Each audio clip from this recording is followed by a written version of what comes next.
resolve this dynamic, in which idealists' moral hectoring functions as the tip of the spear for profiteers, bootleggers, and Baptists, after the way underground whiskey makers reportedly backed campaigns of churches who pushed prohibition in the 1920s and 1930s. Hari Hadgu, an Ethiopian immigrant, decided to run for Howard County Council in 2018 to challenge the status quo after realizing that America's local politics are composed of three groups.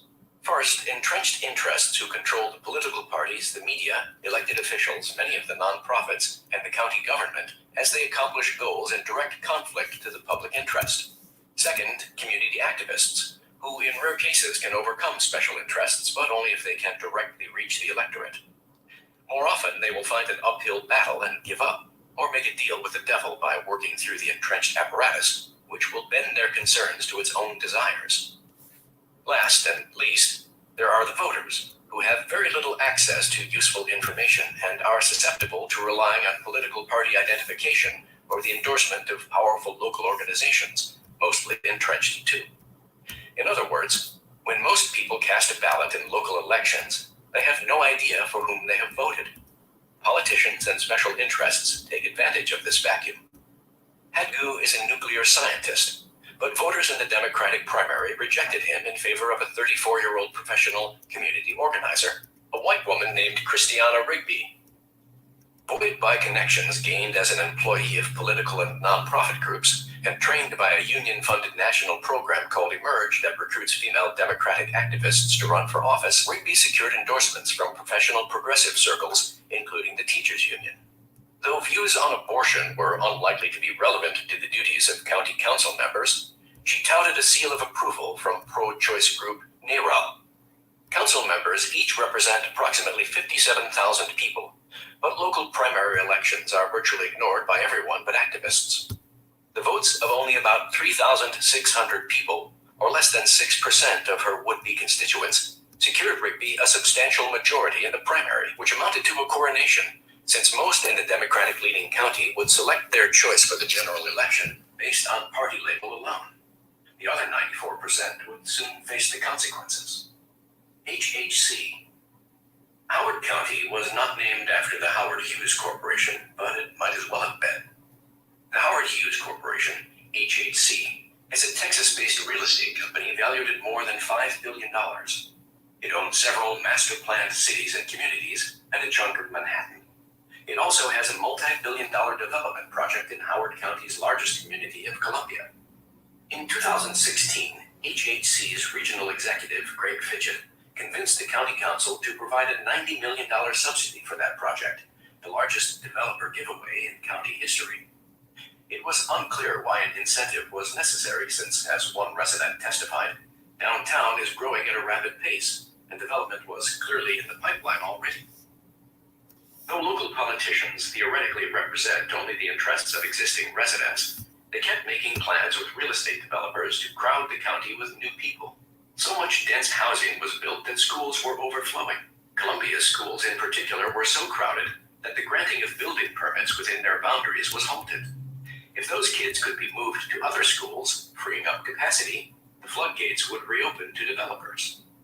A small coalition of progressives began talking about how overcrowding could be the perfect pretext to spread socioeconomic and racial groups equally among each school, a social engineering program they called Equity. Incidentally, this would make land in the county's urban core of Columbia more valuable. Impoverished kids, who were more likely to live in apartments there, would be replaced in schools with rich kids brought in from the newer suburbs. Those kids earned higher test scores, which would boost the school's rankings without needing to actually help the existing students score better. These rankings were frequently touted by developers, since the quality of the local school is a prime determinant of home values. In other words, developers had already sold all the exorbitantly priced houses they could around top-ranked schools like River Hill. But if they could change which schools were highly ranked, they could sell high-priced homes in a new area, while earlier customers potentially went underwater on their mortgages, thanks to losing a prime selling point. Additionally, the notion that there were not enough minorities in current top-ranked schools could be used to justify building dense housing like apartments in those areas. The activists behind the equity push were tied to both county officials and developers. In short, A cabal of obscure regional influence peddlers were taking developer money and using pseudo-grassroots groups to impose a preordained plan on the public. And anyone who stood between real estate developers and a cash cow would be painted as a racist. The most prominent forum for progressive county politics is a podcast called Elevate Maryland. Tom Cole, an attorney for developers, runs it, and HHC has sponsored the podcast. A decade prior, Cole had been a registered Republican who wrote to the Baltimore Sun, lamenting that if voters had not elected a Democratic governor, the state would be more friendly to business. But by 2019, he had adopted the language of far-left activists and constantly invoked the term equity, which he said necessitated both dense housing and school redistricting. Zoning law, he said, arose around the turn of the century to separate commercial from residential zones, but was then co-opted in the 1920s for the purposes of racial segregation. Equity in schools could only be attained if each school had the appropriate number of minorities, and this could only be achieved by building huge quantities of dense housing throughout the county. He questioned why dormitory living should only be for people of college age. Eventually, he wrote a new opinion column arguing that Maryland's next governor should be someone in the mold of Senators Elizabeth Warren and Bernie Sanders, and who would enact policies that are often cast as abolishing the suburbs. We will need a governor focused on expanding access to housing in high-opportunity areas, re-examining local rule as an obstacle to housing growth, and committed to the construction of new units funded by the state, he wrote. It so happens that all of this could also profit his clients handsomely. In March 2019, articles of incorporation for an activist nonprofit called Howard County for All were signed. Its mission was advocating for more inclusive policies with regard to education, diversity, housing, and economic development. Its website gave no sign of who composed the group, but state records show that board members include Cole and his podcast co-host, Candace Dodson-Reed. Each had a close relationship with the most powerful official in the county, having chaired committees on the transition team of County Executive Calvin Ball. Their wishes came true unusually quickly. In April, the school board solicited consultants to come up with a redistricting plan, and in May, it hired a for-profit Ohio-based firm called Cooperative Strategies. It was paid at least $326,000 for the work. In June, the Howard County Public School System, HCPSS, produced a report called Equity, responding to performance and opportunity gaps in HCPSS, which found that the 2018 graduation rate for blacks was 89%. This rate was the same as the nationwide graduation rate for whites, and was higher than the graduation rate for all American public school students, regardless of race.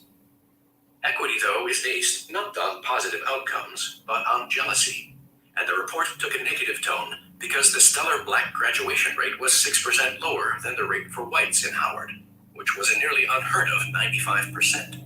Days later, an advocacy Facebook page called HOCO School Equity was created.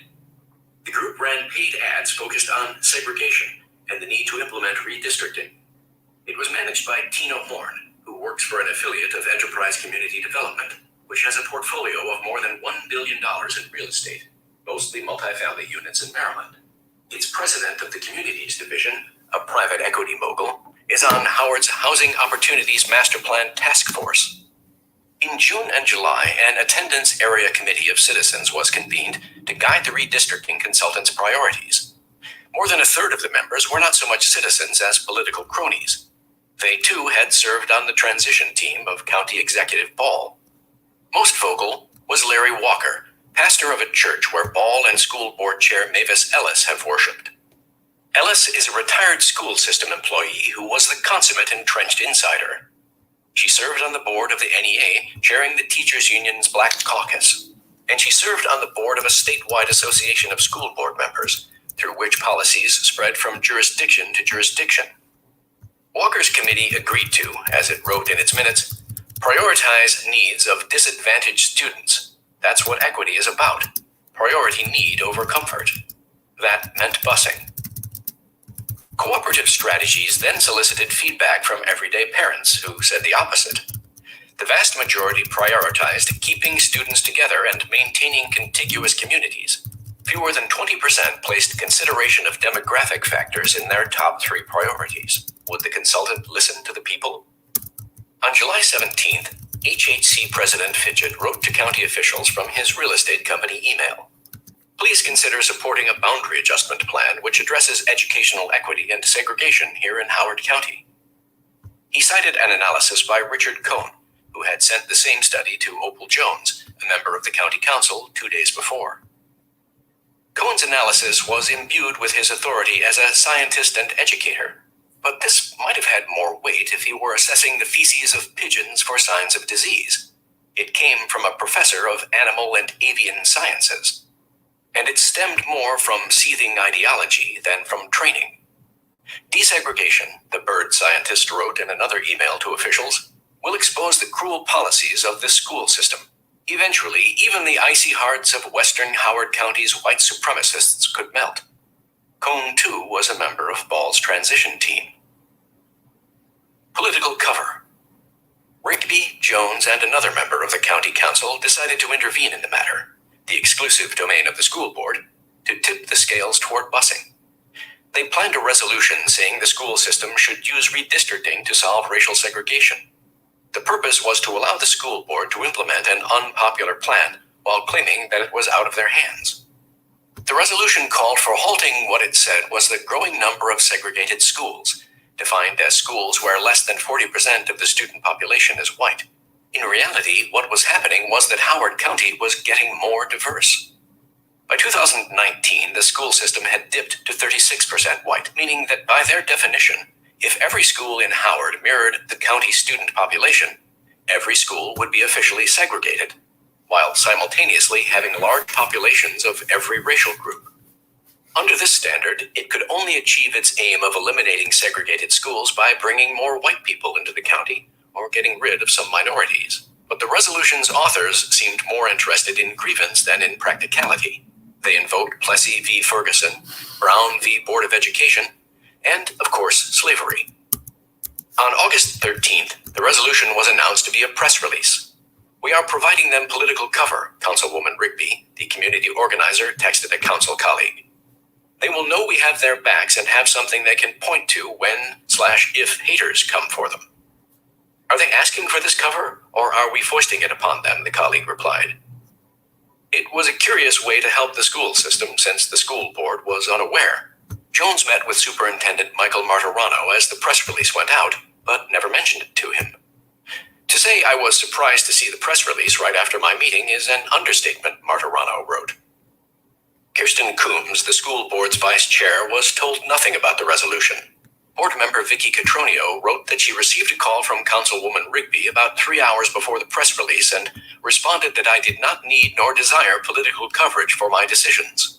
Sabina Taj, who would later emerge as one of the school board's most vocal busing proponents, denied knowing about the press release to the Baltimore Sun. But records suggest that was untrue. On August 12th, Jones's aide texted that Rigby and Sabina discussed putting together a press release for the school segregation resolution. Sabina said she believes Dr. M will address desegregation via his plan, but is unsure if it is going to be watered down or not. The intervention seemed to have the desired result. Under the eventual Cooperative Strategies Plan, which the superintendent endorsed, 7,400 students were to be moved. Computer software divvied up children based on demographics with such granularity that some elementary school students were moved to go to the 6th closest school to their homes. The same day the press release went out, Center Maryland, a website that is one of the few sources of suburban news in the region, began its own pro-busing push, spending $6,400 on Facebook ads. Center Maryland purports to serve news straight down the middle, but is actually an arm of KO Public Affairs, an advocacy for a hire firm helmed by real estate honchos and lobbyists. A Baltimore Sun column called KO the vampire squid of Maryland politics, saying, "Their business model relies on getting their friends in government to take more dollars from taxpayers to give to their corporate clients." KO received more than $400,000 from casino interests in return for pushing a measure to expand gambling in Maryland. When a manufacturer of speed cameras was paying lobbyists linked to KO, it created a group giving the impression that residents wanted the ticket-generating devices, which are widely detested by drivers. The O in KO, Damian O'Doherty, is a lobbyist for HHC. HHC also pays KO through a holding company, American City Building Trust, board member Vicky Catronio alleged. O'Doherty was the single largest to Tasha's campaign. Soon after, the 2019-2020 school year began, and the proverbial kettle was on the boil. In September, residents attended a public meeting to express their displeasure about the redistricting plan to the county school board. Notably, a state lawmaker cut in line to speak in favor of the plan. That same week, a distraught resident wrote an op-ed criticizing the school system by saying, basically, they could care less what the parents think. By October, residents organized protests and a rainbow of families spilled into the streets. "I want to stay with my friends," a black fourth grader pleaded. At an October 7th school board hearing, more than 80 people spoke, and not one was in favor of the busing plan. 3 days later, with no sign that they had been heard, residents testified at another public hearing. The mother of a black student who worked as an assistant director at the Equal Employment Opportunity Commission warned that the plan was almost certainly illegal. A resident told the board that opponents outnumbered supporters by a ratio of 100 to 1, and that, as far as I can tell, the only proponents of this plan are the politicians.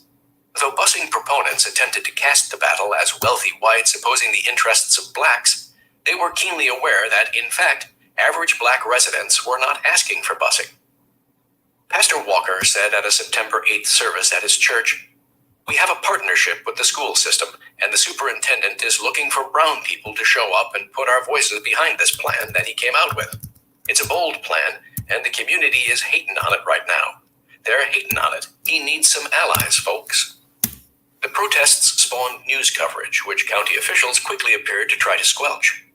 On September 5th, the political reporter at WBAL-TV, Kate Amara, emailed county council and school board members, noting she was contacting them as a parent, not in her professional capacity. "Please answer the following questions for this Howard County mom. Why is it important to take up CR 112-2019 at this moment in time? Do you believe it is ethical for the county council to insert itself into an already explosive public debate?" The school district published a redacted version of her email online because the day after it was sent, someone submitted a public records request for it. Only the officials who received the letter would have had the information necessary to make that request, which appeared to be made using a fake name, as there was no record of any such Maryland resident. The exposure of the reporter's email ensured that her station sidelined her from covering the topic and increased the odds that TV did not cover it at all. Meanwhile, when parents got an inkling of how Tom Cole, the obscure developer's attorney turned progressive activist, seemed to play an outsized role in county affairs, they submitted their own public records requests about his interactions with decision makers. The county acknowledged that there were 761 emails from, to, or about Cole in the accounts of top county staff during a time period relevant to redistricting, but refused to release all but 2, without specifically explaining why. Cole was not used to anyone noticing his influence on local politics, and he did not like the scrutiny. The abuse of the Maryland Public Information Act in Howard County merits review by the Baltimore Sun, he demanded. That he thought a major newspaper, a foremost advocate of public records laws, would write an editorial lambasting citizens for using the tool on a topic of public concern shows the audacity of the sort of small-time power broker that has shaped many towns for years. Cole does not represent many real people. In 2018, his podcast had a typical audience of 150. Instead, he knows just the right people. Excellent demographics. None of the opposition mattered because of the intractability of 2 new and ultra-progressive school board members. An elementary school PTA leader explained how Sabina Taj wound up on the school board. In June 2017, I received a message from Sabina and our PTA president stating that she wanted to chair a position on the Diversity Outreach Committee. This began a disheartening and divisive period where Sabina suggested in meetings that there are too many white women in the PTA, that they must be racist, and that they excluded people of color since she thought too few were represented, despite the fact that these are volunteer positions. Taj could not produce any minority parents who wanted the positions. 6 months later, she filed to run for school board, citing PTA leadership experience as a qualification. Taj excelled in grandstanding about racism, but exhibited little grasp of substantive issues. She took her cues from others, such as the board's other flame-throwing newcomer, a white woman named Jen Mallow. Mallow did not have children in the school system, and her campaign website did not seem to give much credence to the Supreme Court ruling prohibiting assigning students to schools based on their race. We must approach redistricting with consideration to racial and socioeconomic concerns, it said. During a key vote on the redistricting, Mallow sent Taj text messages mid-meeting, telling her what to do. Go ahead and second, one said. It's fine to vote yes, said another. These secret conversations violated a Maryland law known as the Open Meetings Act. All the while, what seemed like an AstroTurf or fake grassroots public relations campaign continued. Broadcasting from HHC headquarters, Cole's podcast hosted a guest from the Century Foundation, a nonprofit pushing busing throughout the country. In September, Center Maryland sponsored Building Equity, an educational equity and housing affordability conference. Taj was a keynote speaker. There, HHC President Fitchett discussed the role of developers in reducing inequity. I don't want to cast aspersions on people who live in River Hill, but it was built without any affordable housing, and the largest outcry that we hear now with the redistricting plan is from River Hill, Fitchett said. They didn't have a right to go into that particular school, he added. Partnering with developers is how you're going to get the change that you want. At the time, Fitchett's company was using a brochure touting River Hill's affluence to attract lucrative retail tenants for its commercial properties. It drew a circle around the area, annotated, average household income, $223,323. Excellent demographics, it said. Privilege. After the public comment period had closed, parents packed board meetings anyway, even if all they could do was watch and hold signs signaling their displeasure. On November 7th, Mallow issued an epic 4-minute lecture to parents. We have chosen to support each other as board members, she said. We do not call each other names, we don't intimidate each other, and we don't bully each other. Unfortunately, our community has chosen to do the opposite. That will stop today. The Open Meetings Act allows you to be here. We expect you to take that privilege and respect your fellow audience members. From here on out, all signs may be displayed no higher than your chin, she continued. If they are above your chin, if the conversations continue, you will be asked to leave. On social media, please stop attacking us. The night of November 21st, the plan came to a vote. The 3 school board members who had spearheaded the initiative from the beginning, Mallow, Taj, and Ellis, had been unmoved by public opinion and data in the months since. And they had a swing vote, Kirsten Coombs, on their side, giving them a 4-3 margin. In a series of rapid-fire votes, groups of students were transferred from one school to another. Parents said many of these moves amounted to sloppy mistakes, essentially clerical errors or a failure to understand geography. On one vote, Coombs seemed to agree and sided with anti-busing members. The room burst into applause. I move that we go into recess, Mallow said. When they returned from a back room, Coombs was crying. She said the board should redo the vote. Her voice cracking, she switched her vote to a feeble yes. Taking the meeting behind closed doors to hide deliberations from the public violated the Open Meetings Act. Chair Ellis later issued a statement on behalf of the board saying, there was no intent to evade our obligation to deliberate on these important decisions in public or to violate the Open Meetings Act, adding they went to the back room to look at data and or figure out what to do. Board members' notes spelled out precisely what happened. Mallow slams her stuff down and is screaming at Coombs. Coombs asks a question. Taj does not fully grasp what has occurred, but after Mallow tells her, Taj joins Mallow in yelling at Coombs. Coombs bursts into tears. Another member says, stop bullying her. Don't let them bully you. As Coombs continues to cry, she agrees to change her vote. So much for we don't intimidate each other and the privilege of the Open Meetings Act. Aftermath.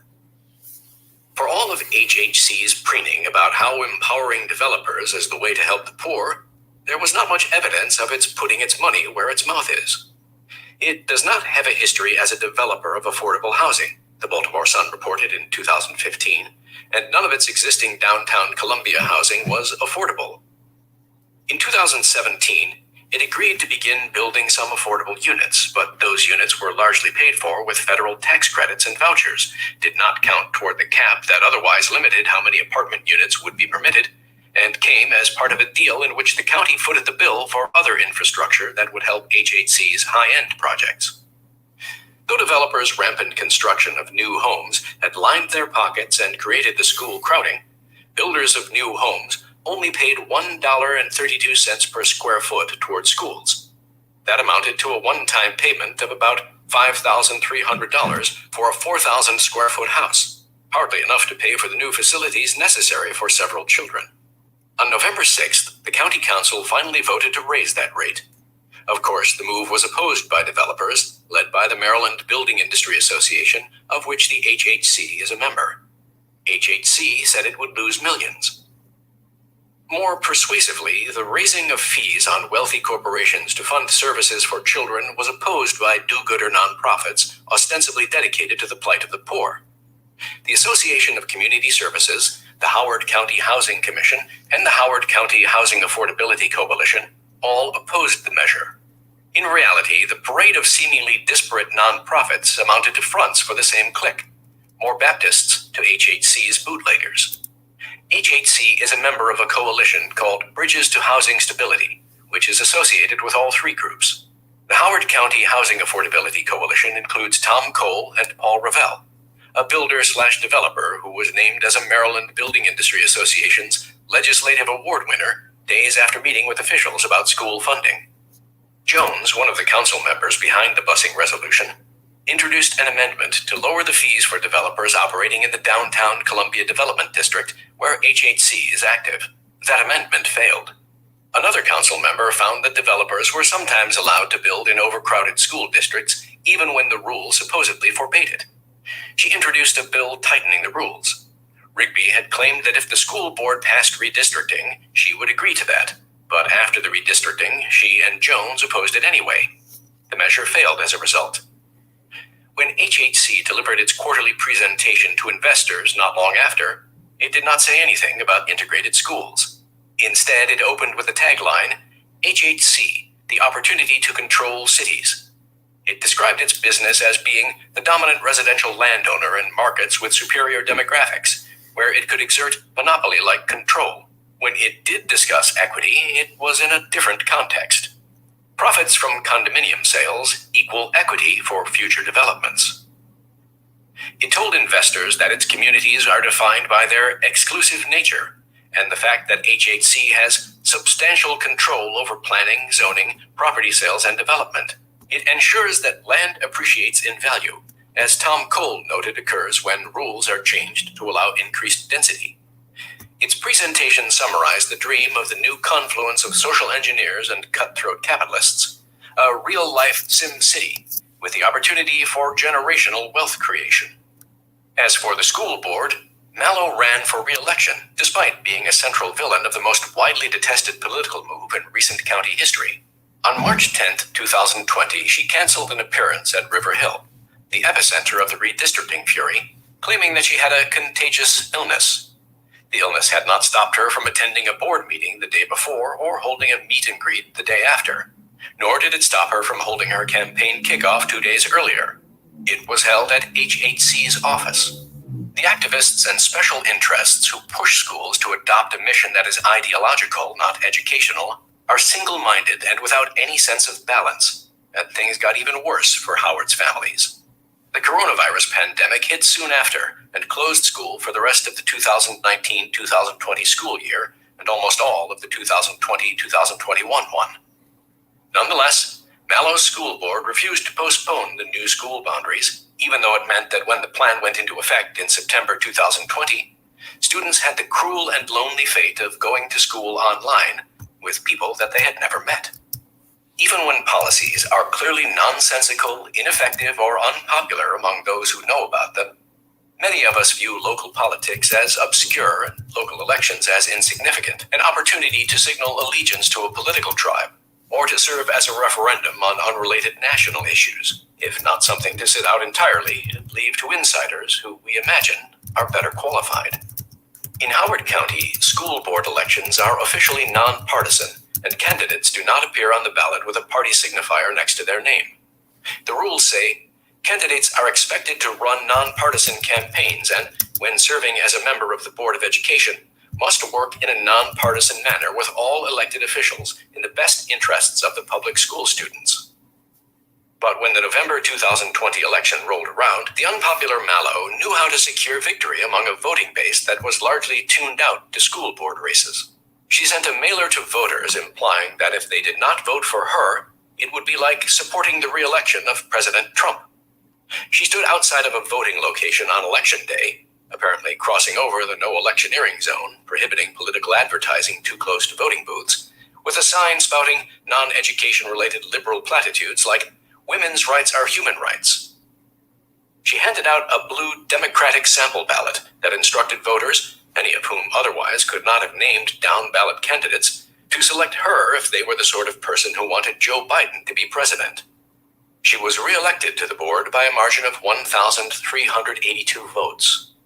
Just as in communities all across America, Howard County's version of bootleggers and Baptists was strident and unrelenting as they hijacked schools in ordinary residents' backyards. Yet, just as in communities across the country, some of it was right out in the open. It is just that few of us took the time to look. Massive secret forces are undermining American education in ways that will have devastating consequences in all of our daily lives. But the truth is that there is also another group who, whether due to apathy, mistaken priorities, or blind partisanship, bears fault for an educational collapse that has been decades in the making. It is us. Epilogue. The long journey of this book began with its ending. After writing a few news articles about the Howard County busing fiasco in 2019, I was contacted by dozens of Howard residents, an unusual level of response. They were begging me, someone who did not even live in the county, for help. They felt like their lives were on the brink of catastrophic disruption. They were lifelong Democratic voters, whereas my articles appeared in the conservative Daily Caller. But what was happening was not something they remotely agreed with, and they did not know where else to turn. Even in an area containing many lawyers and DC consultant types, most did not know the first thing about how to engage in local policy affairs, which seemed to have been captured by a tight, tiny network that did not particularly care what residents thought. Local media had atrophied to the point of virtual non-existence. As a DC-based investigative reporter for national outlets, I've written stories that have gotten federal officials fired, spurred congressional hearings, and uncovered millions of dollars in wasted funds. And here I was, writing about, of all things, the local school board of a sleepy suburb. Yet I was struck by the sheer emotion and vulnerability of these callers. I had a revelation that everything I thought I knew was wrong. Local politics are more important than national ones. How often does your family feel the impact of whatever it is that Congress does? Local politics routinely have such a personal effect in our daily lives. My interest was cemented when I began to see the exact things that occurred in Howard, mostly defined by a myopic focus on race, play out in neighboring school districts, including my own, to the point where I was reliably able to predict what would happen next at any given turn. It was clear that, to some extent, local governments, so important in their own right, had been co-opted by powerful, coordinated national interests. In late 2019, I began pitching a book whose hook was an offbeat paradox. What if the most boring thing imaginable, local suburban school boards, was actually super important?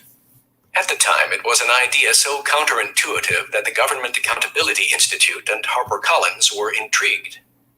My biggest challenge was convincing people that I wasn't crazy when I told them that schools were so broken that systems in places like Seattle were saying things like math is racist and that tests were not a valid way to measure accomplishment, and that these ideas were spreading rapidly through well-defined patterns. It understandably seemed like far-fetched fear-mongering. Surely no sizable portion of America would permit such a thing. Before the book even headed to print, everything I had predicted had come true to the point where few needed to be told, much less convinced. The coronavirus pandemic and school shutdown began several months into the writing process, and parents saw the political indoctrination and low level of academics with their own eyes, streamed to the laptops of their children. They also had no choice, if they wanted their kids out of their living rooms and back in school, to become acquainted with their local school boards. Many school board members went from obscure to reviled for their incompetence, overriding ideology, and hostility to transparency. What people still did not understand was that none of this was new. What they saw in 2020 and 2021 was just an impossible to ignore glimpse into how schools have long operated. It was not an aberration or an isolated incident, but a long overdue wake-up call. When I began writing this book, I believed that ordinary politically centrist Americans had made an egregious error by failing to scrutinize the nuts and bolts of their K-12 school systems. Conservative politicians almost never delved into the details of how schools operated, which is where the devil resides. If they were asked about the issue, they'd mumble something about school choice, which seemed to me an acknowledgement that they were not just losing a war, but not even fighting it. After 2 years of immersion in the issue, I may have been too quick to criticize those whose instinct was just to walk away. I am no longer sure America's public school system can be saved. It is difficult to reform the schools because policymakers deal with high-level changes, while implementation falls to entrenched insiders who will ignore or subvert them. Their record of manipulating data, lying, and keeping the public at bay means we cannot trust whether they have actually implemented reforms. The rot is too deep. As a natural consequence of their race to the bottom, in which they insist that no student in their care do better or have more opportunities than the most fringe, disadvantaged one, public schools may become the new public housing, an obviously failing den of dysfunction populated solely by those with no other options. Many may seek pod homeschooling co-ops or found a new wave of budget private schools that provide a better education, tailored to that family's preference for a fraction of what taxpayers spend. I live in Fairfax County, where I moved for the schools and had planned on sending my kids to public school, but now believe that doing so would amount to child abuse. I am convinced that finding virtually any alternative will be worth it, even if making it happen requires major life changes. Still, my original concerns remain.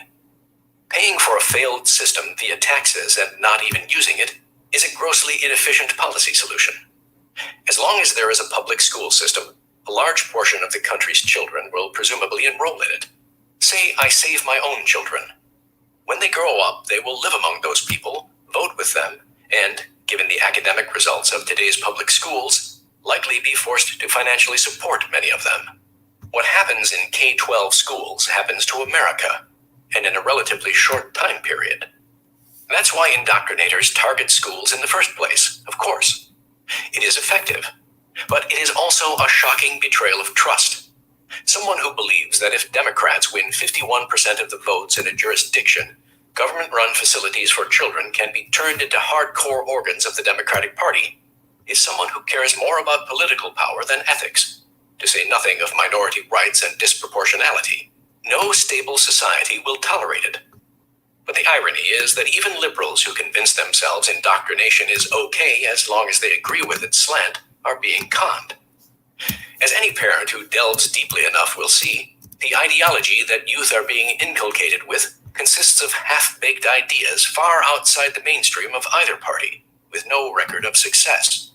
To state what should have been obvious to everyone from the beginning, the best way to help the poor is to ensure that they are smart and employable by competently providing an education and demanding a rigorous grasp of the fundamentals. The consequences of schools' failures, from which the recent focus on race is merely the latest technique for distracting, will be cataclysmic for society. The lack of proficiency in math and science, the poor reading skills, and the abysmal teaching of civics threaten every technological and societal advance we have made. Progress will stagnate. The economy will collapse. But here's the bigger thing. Perhaps I could make peace with all that as long as my children are happy. It's all any parent wants at the end of the day. By now, I hope you have seen that the deliberate goal of indoctrinators is that they are not happy. The indoctrinators are miserable people, desperate for innocent children to be like them. They take children who are joyous, carefree, and effortlessly living in a society that is more multicultural than any of these adults have ever known, and convince them that they are actually living in the midst of horrid oppression, an oppression that can conveniently be alleviated only by joining what is essentially a cult that the vast majority of adults would reject as ridiculous. They will say things like, of course we need to identify the negative, because how else will we work to change for the better? Yet step back and study the bigger picture, as I have for 2 years, and it is indisputable that these people simply haphazardly flail in discontent at whatever the status quo happens to be, in a way that can never be satisfied at scale. While equity activists in one district complained that black children were overrepresented in special ed, claiming it meant they were being stereotyped as mentally challenged, equity activists in another decried that black children there were underrepresented, noting that a special ed designation means a student gets significantly more resources, of which blacks therefore were being shortchanged. Within a district, some demand racially segregated schools in which to conduct culturally responsive teaching, and complain if minorities are, unsurprisingly, a minority in the classroom. Others complain for opposite reasons, having a conniption if each school and classroom does not have the same percentages of each race as the jurisdiction at large. Of course, if the assorted statistics of every school in a county are balanced in this manner, they will simply complain that there are disparities among counties in the state. But why stop this entirely relative measurement there? Once those are dealt with, why not insist that each state in the country looks, earns, and performs exactly the same? For that matter, why not each area of the world? And if we do that, aren't the children of inner-city Baltimore actually privileged?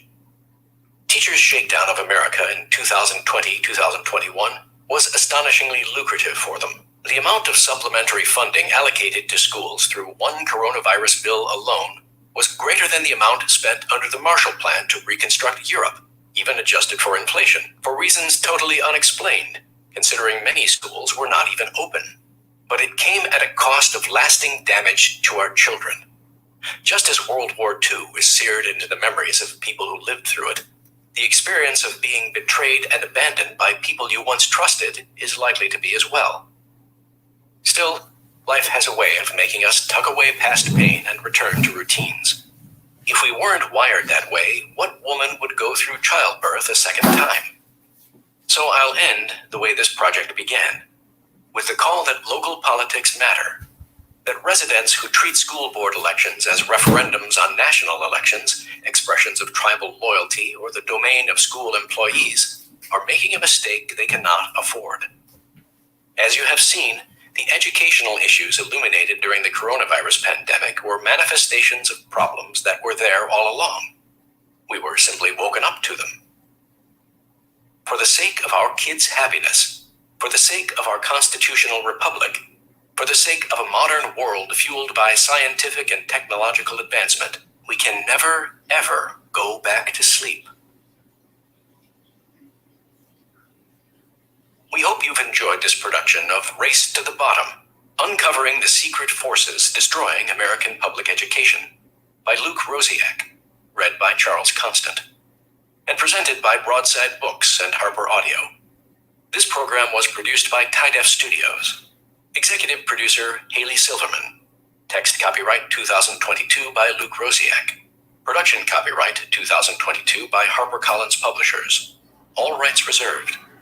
Thank you for listening.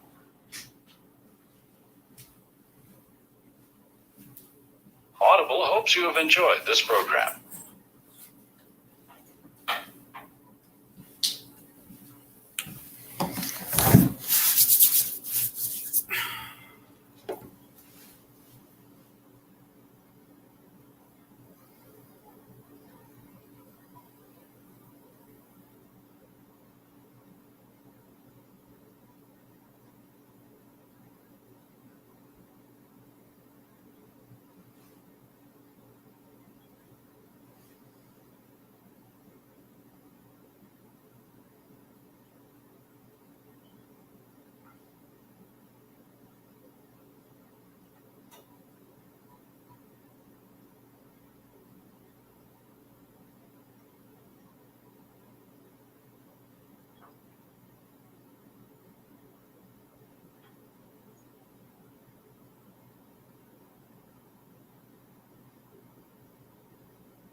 enormous responsibility towards history, we have made the choice to resist.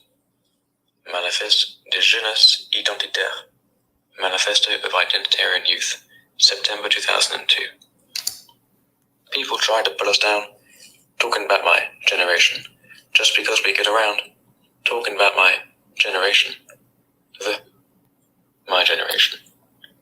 Abandoned, isolated, atomized, uprooted, without memory, and thus without a compass for the future. This is how they wanted us. More approachable for the merchants, more gullible for the media, more docile for the rulers. But something went wrong with the plan, as the present work shows. Generation identity is first of all the generation which one would rightly have imagined to be without identity. One supposed it to be purely hedonistic, profit-orientated, individualistic, and concerned with the question, what shall I do with my life, my money, for my career? Instead, it has astonished the whole world by proving itself to be far more, with each person addressing the question, who am I first, and then who are we? Our leaders, who have spent their entire lives in pursuit of enjoyment, and who continue to do so, all the more, hardly expected that some dissidents would spring up from within this generation. To choose being over mere appearance, and being over having. Perhaps we have found evidence of the famous millennium bug, since this is a real error in their software. They imposed unchecked mass immigration throughout Europe in order to push their march towards triumphant multiculturalism and a global village. What a huge mistake. While the economic, social, cultural, and security consequences of this immigration are no doubt terrible, like the zealous quislings of this flood, I too shall shout out loud and clear that immigration is an opportunity. Am I being provocative? Sure. But I see immigration as an opportunity because it has enabled the reawakening of our people, of our peoples. For it is in the face of the other that the notion of we acquires meaning.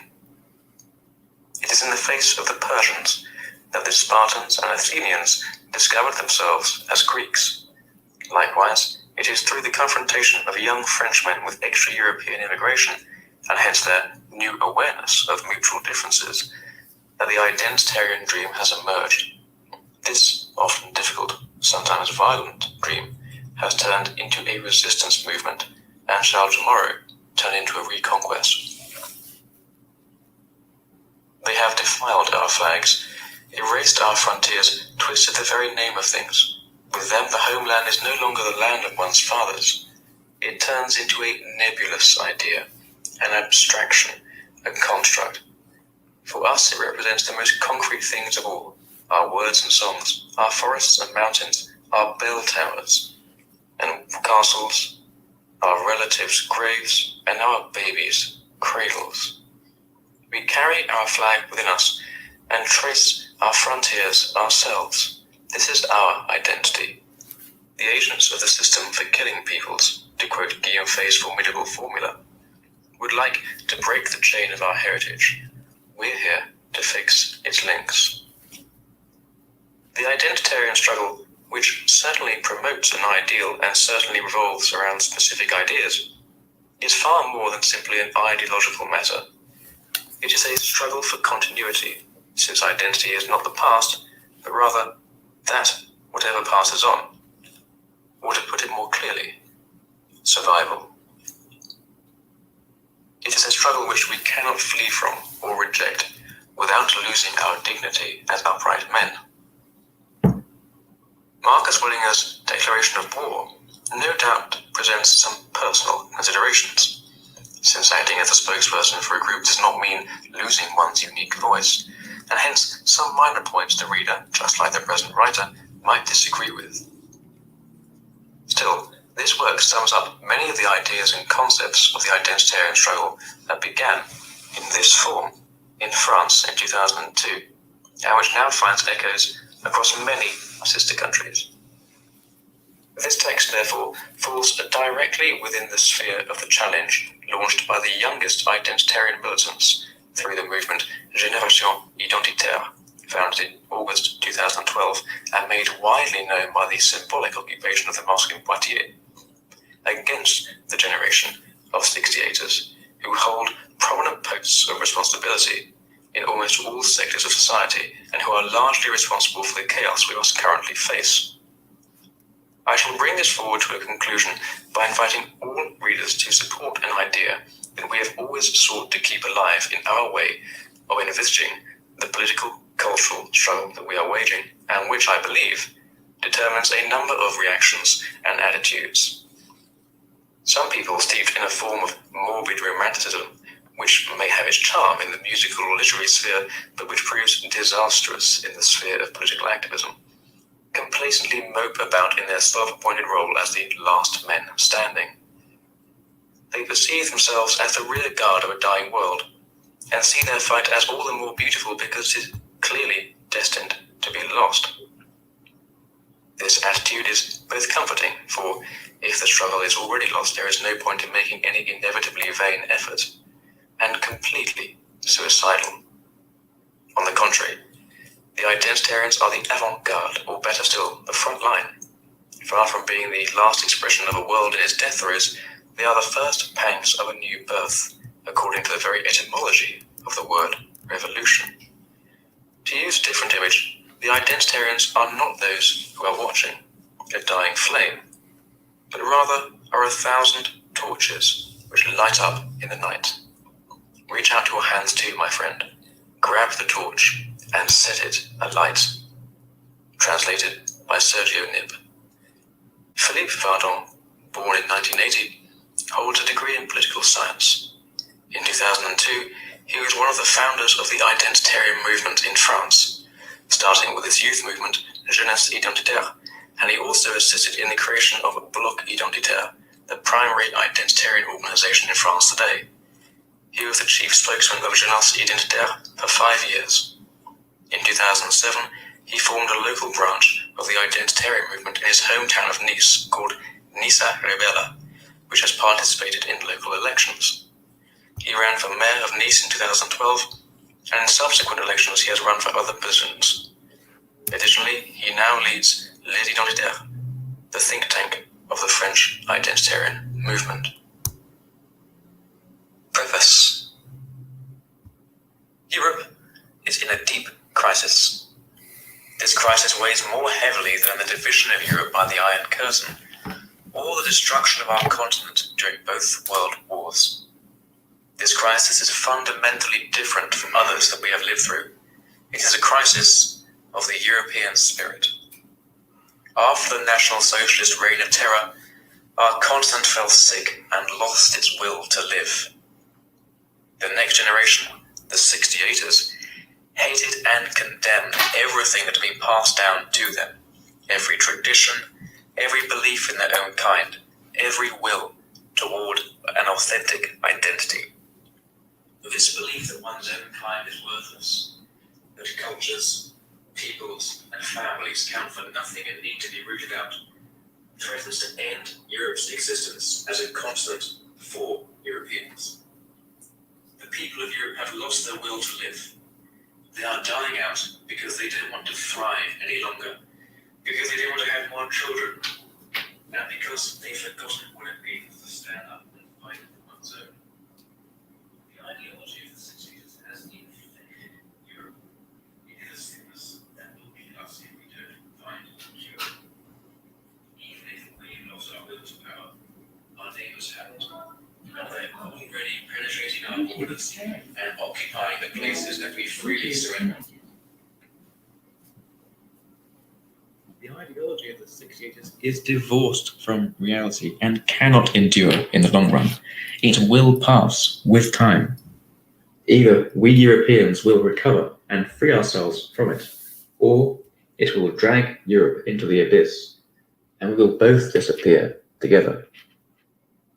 Never before in human history have foreign peoples invaded to such an extent into a populated region without encountering any resistance from its indigenous residents.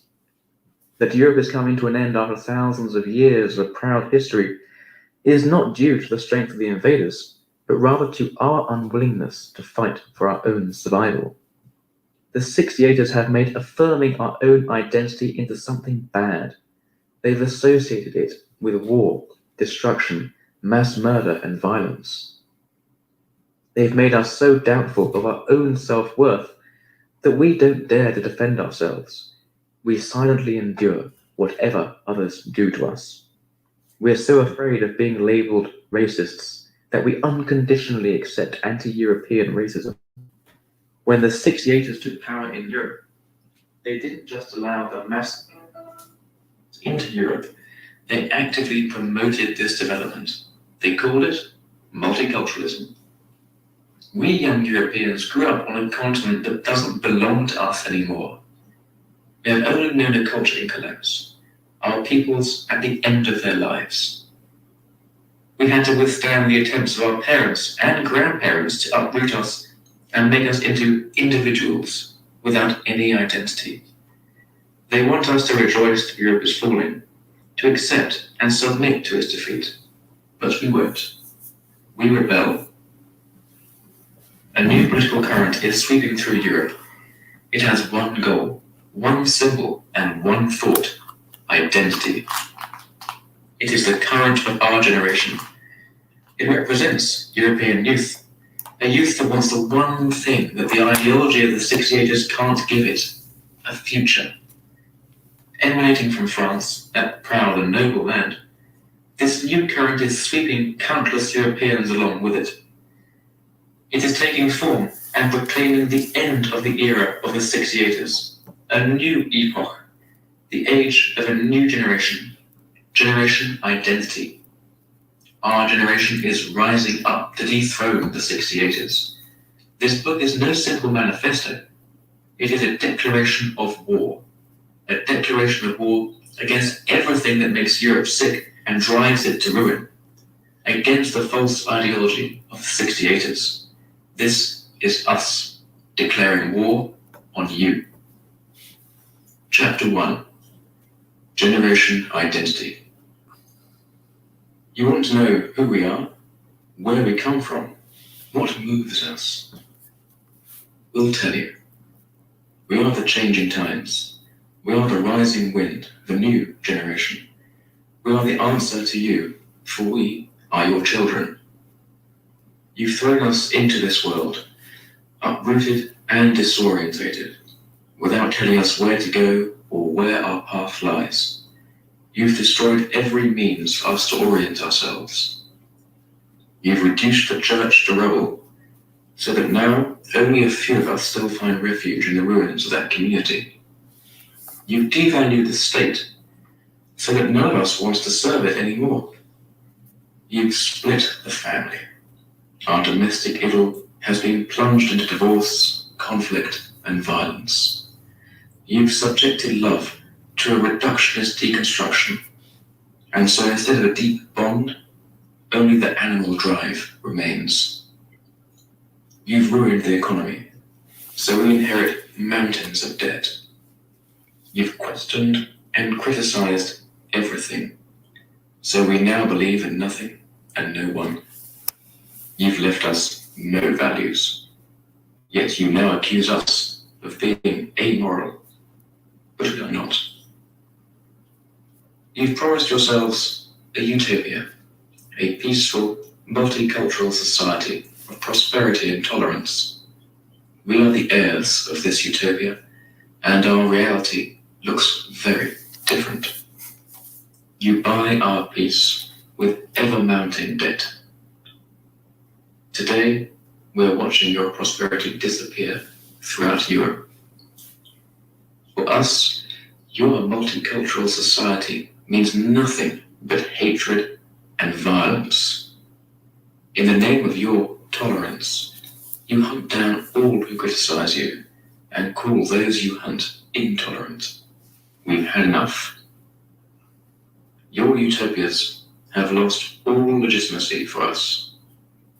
Realize at last that we don't live in a unified world or in a global village. Wars, the poor, and the oppressed will always be with us. This world will never be a heaven on earth.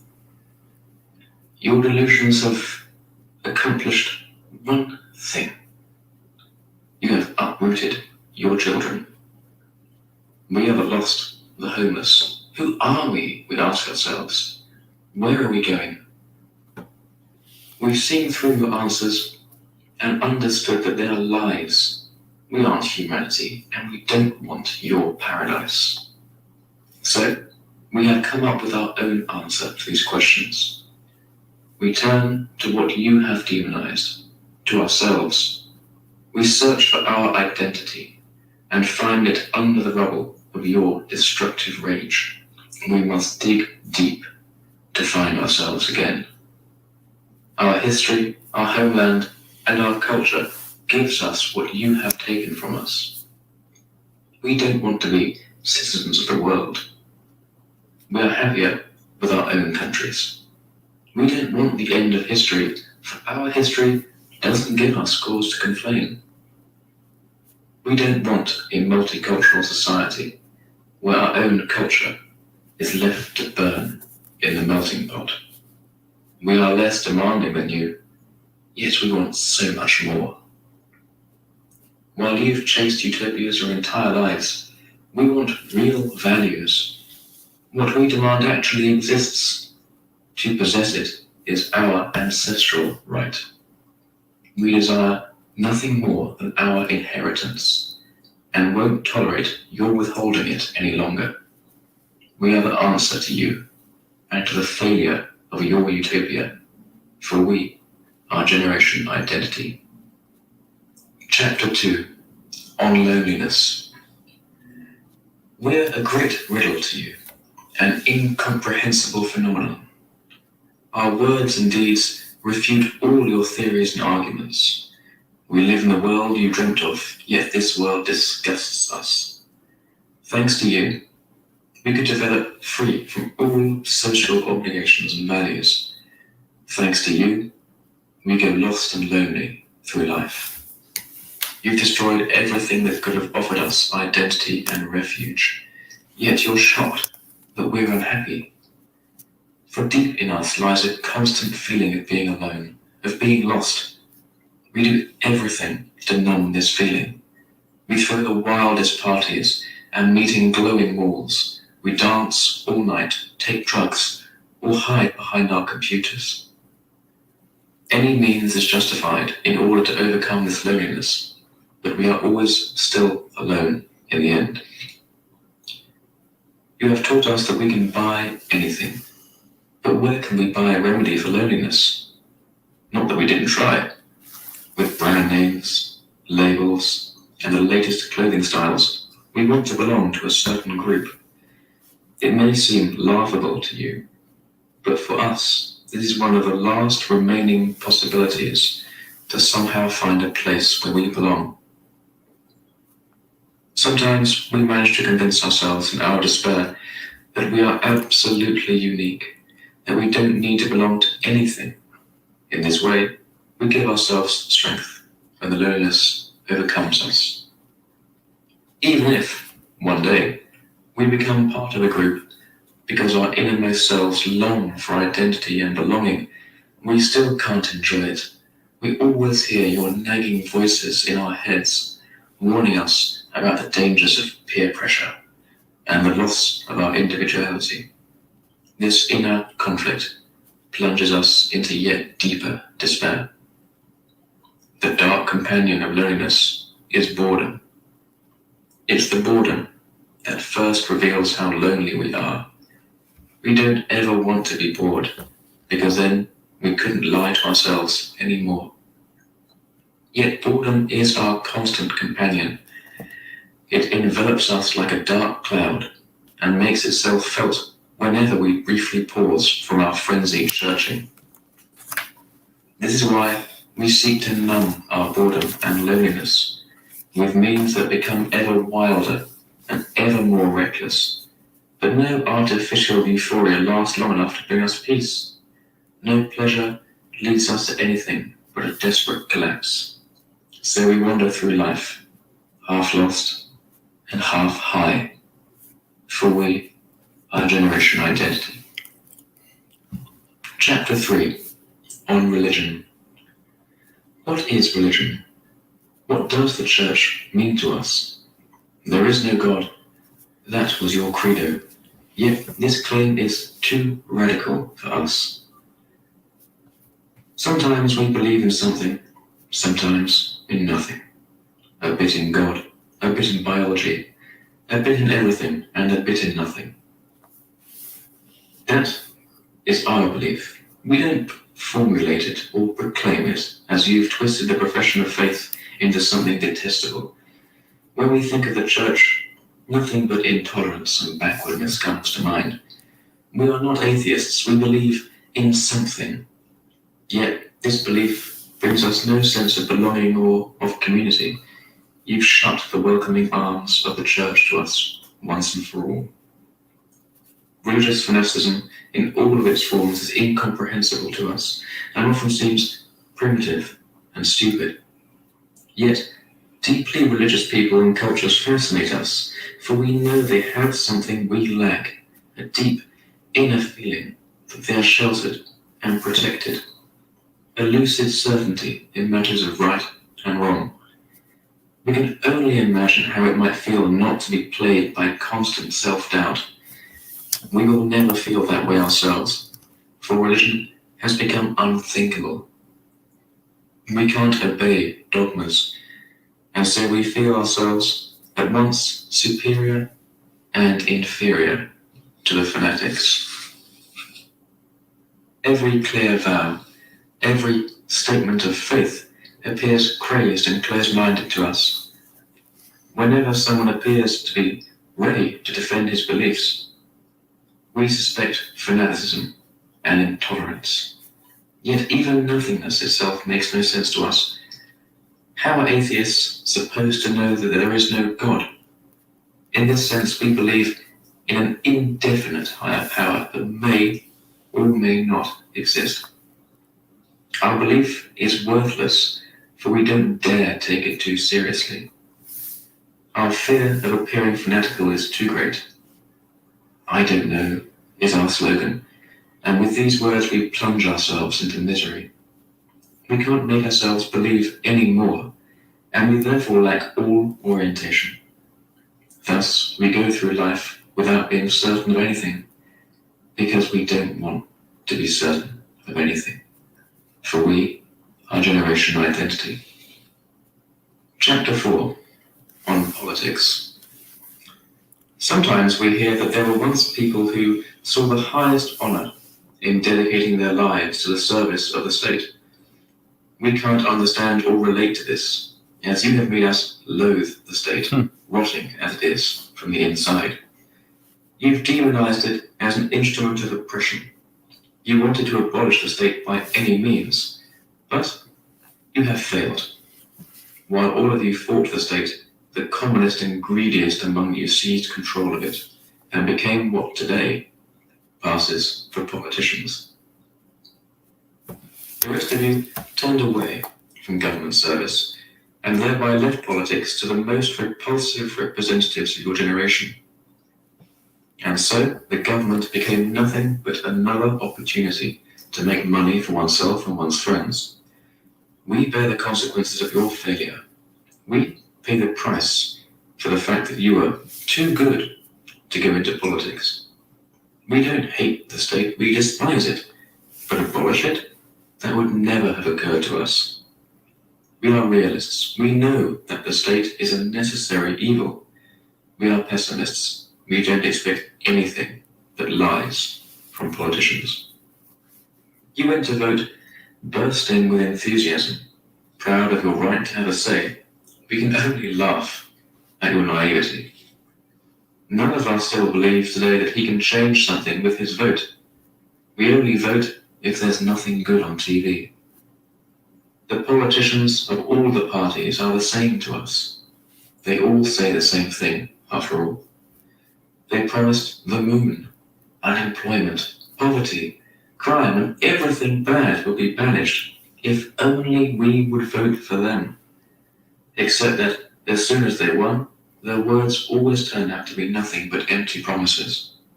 So, we stopped voting. For as long as we can remember, we haven't cared which parties attempt to exploit us. The politicians are, for us, all the same windbags without the slightest conception of the problems and worries of our generation. You rule over us and run the political system only for yourselves. You don't care about the youth, and so we don't care about you. Leave us alone, and don't bother to try to act like our friends. We see through your grinning PR masks at first glance. We don't want anything to do with you and your pathetic schemes. And you, yourselves, are the reasons why. Your politics disgust us. Your scrabble for power and influence repels us. You repel us, for we are Generation Identity. Chapter 5 on idyllic family life. In countless TV series, you make us watch the lives of synthetically perfect families. We are hungry for such images, as they are the exact opposite of the reality that you have brought into being. In your unprecedented arrogance, you claimed that the family was no longer necessary. Father, mother, and child are supposedly an outdated model. You leapt gleefully to the task of stamping out the family. That which should have been our place of refuge and source of inspiration became the stage for countless arguments and fights. Your ideal was to enjoy success and the good life, and so you enjoyed life. But who watched out for your children? You were egoists, and you divorced 1,000 times without once thinking about what that would mean for us. You wanted to have a career and to make money, so you moved to go wherever the best jobs were and didn't give a thought to our welfare and stability. You left us alone, sitting in front of the TV, where the perfect life was presented to us every day. Full of rage, we compared our sad reality with the fantasy worlds into which we submerged ourselves. A perpetual, deep resentment lies buried within us, as we know in our hearts that we were betrayed and tricked out of that which is most important. We can't articulate this resentment, but we take it out on you. You often accuse us of acting irrationally, a justified accusation, as we don't act rationally, thoughtfully, or logically. We are the generation of the heart and of feeling, and our actions are determined by nothing other than a deep longing for the shelter that you should have provided us. The ideals of TV became our ideals. We have made them our own, and we all dream of a wonderful family. This is what you threw away as old-fashioned and pointless. We want nothing more. No one showed us how to build a family, or told us how to stick together or resolve a conflict. We have failed 1,000 times in trying to realize our ideal. Since you have run the economy into the ground, we must be flexible and look for work wherever we can get it. It prevents us from realizing our dream 1,000,000 times over. To pay for our pensions, we'll have to work more than all the generations before us. We know now that you'll even rob us of our future well-being, on top of everything else. You rush across the globe to inject life into your dying economy and to delay paying back your debts to keep your own pensions rolling in. Yet our dream remains a happy family in future. However many roadblocks you put in our path, we won't give up this dream, for we are Generation Identity. Chapter 6 on the sexes. Of all the battles you fought, your battle against the sexes was the most reprehensible. Instead of the harmonious union of men and women, you promoted alliances of queers and transvestites. the union of nothingness. You've taken the manliness out of men. You've raised them to be feeble teddy bears, lacking the power to act, lacking courage, lacking strength. In short, the will to power. You've convinced women that femininity is outdated and socially constructed. You've told them that it's not necessary to look pretty or healthy, not necessary to have families and children, and that only their careers matter. So it was that the womanly men and the manly women met and didn't know what to do. We won't repeat your mistakes. We shake our heads at your imbecile theories and want to be masculine men and feminine women. It may appear old school and outdated to you, but we like it that way. Women want to be conquered. The longing for the one who can win them over and make them his lies deep in them. Instead of heroic knights, you send them good friends and feeble cowards. Men want to win a woman who is worth the effort and the trials they must endure, for whom the leap through the fire and the battle with the dragon are worth it. Today, instead of the beautiful princess, only a scowling feminist or a jutting man-jaw awaits the hero at the end. We've recognized the true nature of the sexes, and we want to live in harmony with it. We want to be real men and real women, for we are Generation Identity. Chapter 7, on the unborn children. It's time to give speech to the speechless. What would those who have never spoken a word have said to you? What do they think, those who never had a chance to think? Perhaps you can already guess of whom I speak. I mean the unborn children, the murdered and unwanted. I speak of the brothers and sisters who should be standing at our sides, of our dead siblings. We are the too few generation of the single children. Therein lies the source of our loneliness. You have slaughtered our siblings. You committed murder by the millions and euphemized your crime with words like sexual emancipation and family planning. What you call abortion, we call murder. Your egoism and presumptuousness knew no bounds. You really believed that you could appoint yourselves to be the judges of life and death. So spoke your law, and if having a child was inconvenient at that moment, you killed it. In this way, you robbed countless children of their lives to arrange yours more pleasantly. But what could be a greater crime than the murder of unborn children? We mourn our dead siblings. We miss them even if we never met them.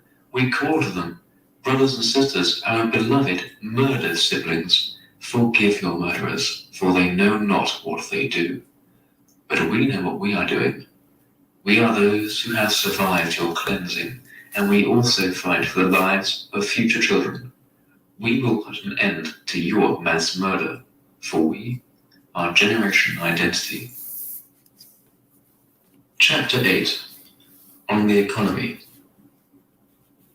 Despite all your failures, one would have hoped that you would at least have the economy under control. Weren't perpetual growth and riches what you strived for? Didn't you want to achieve the greatest possible prosperity? And yet, you've smashed the economy to pieces, and you leave it to us to try and put this pile of rubble back together again.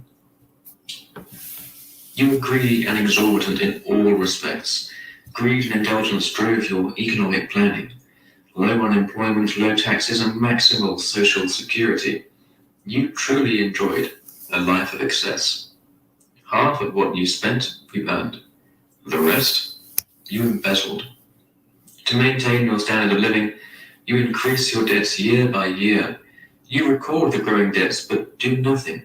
It doesn't perturb you in the least. Of course, you've always complained about it, but never fought to stop it.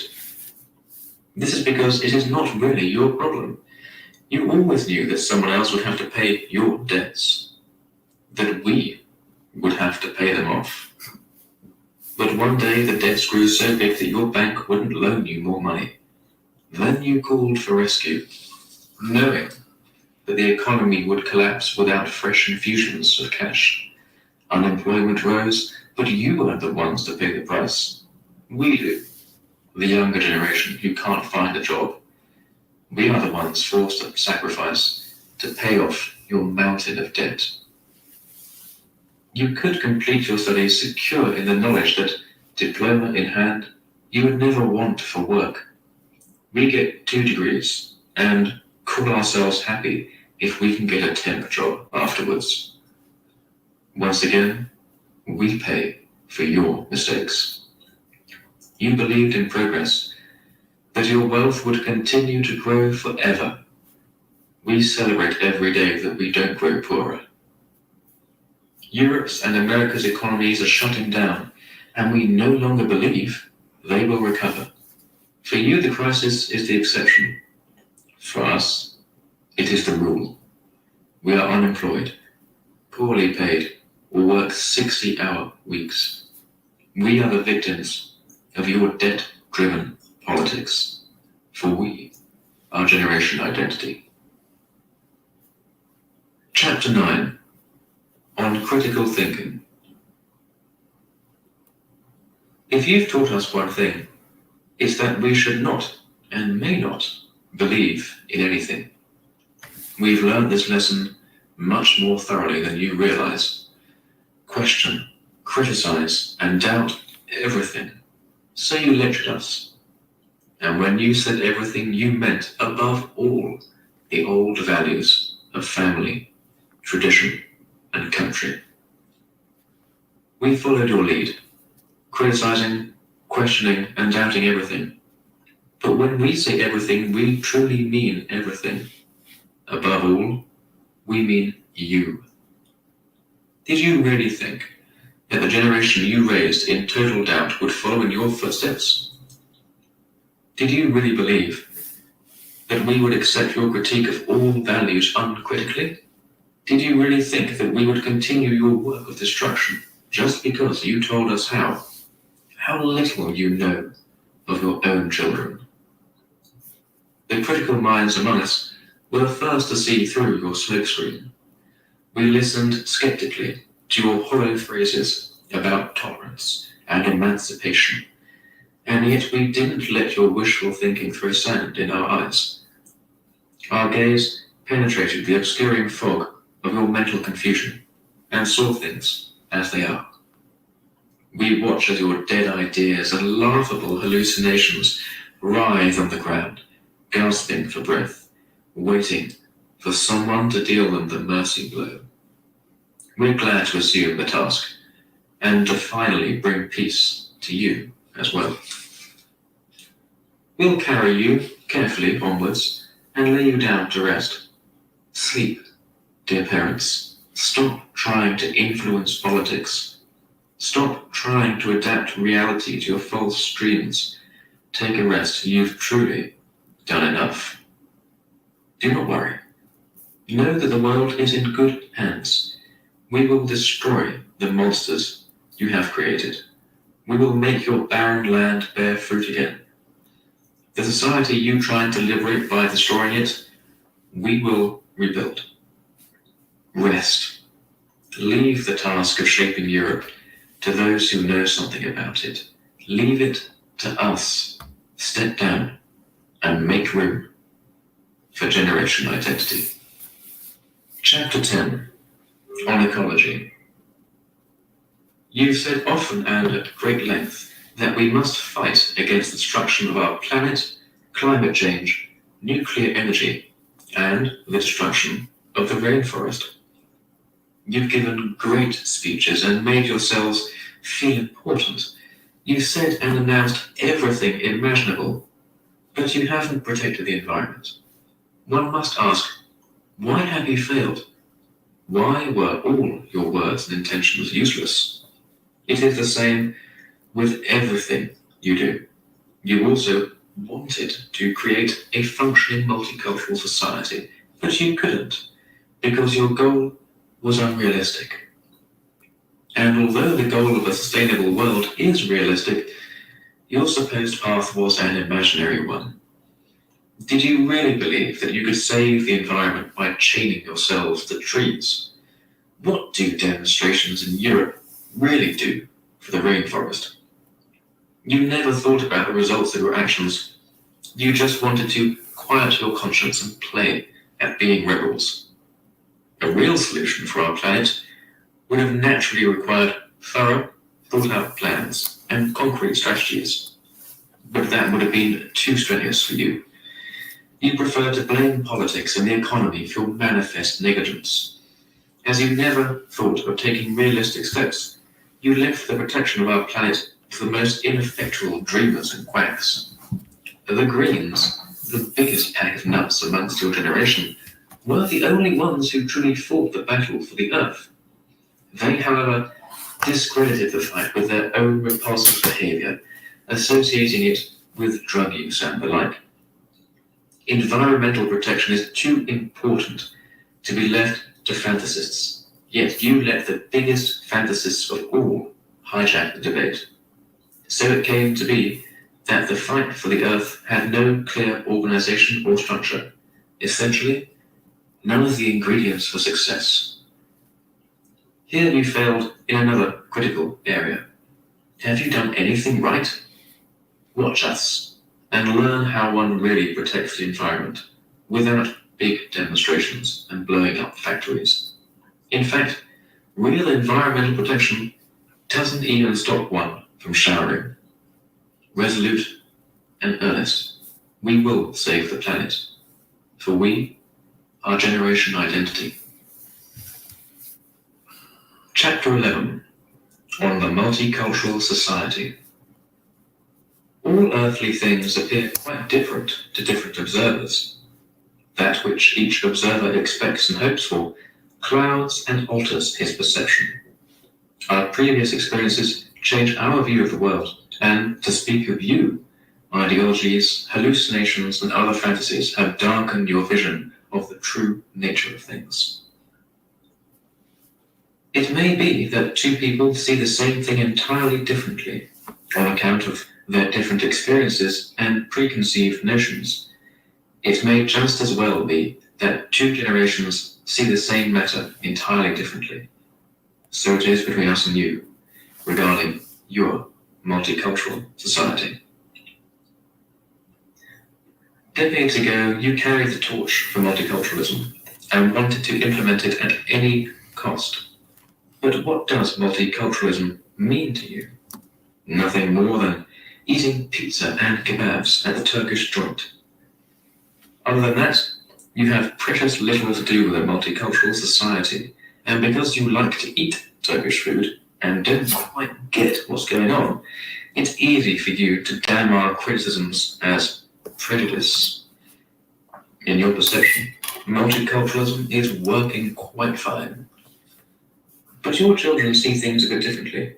We go to class with 80% or more foreign-born students, knife-mad Turks, drug-dealing Africans, and fanatical Muslims.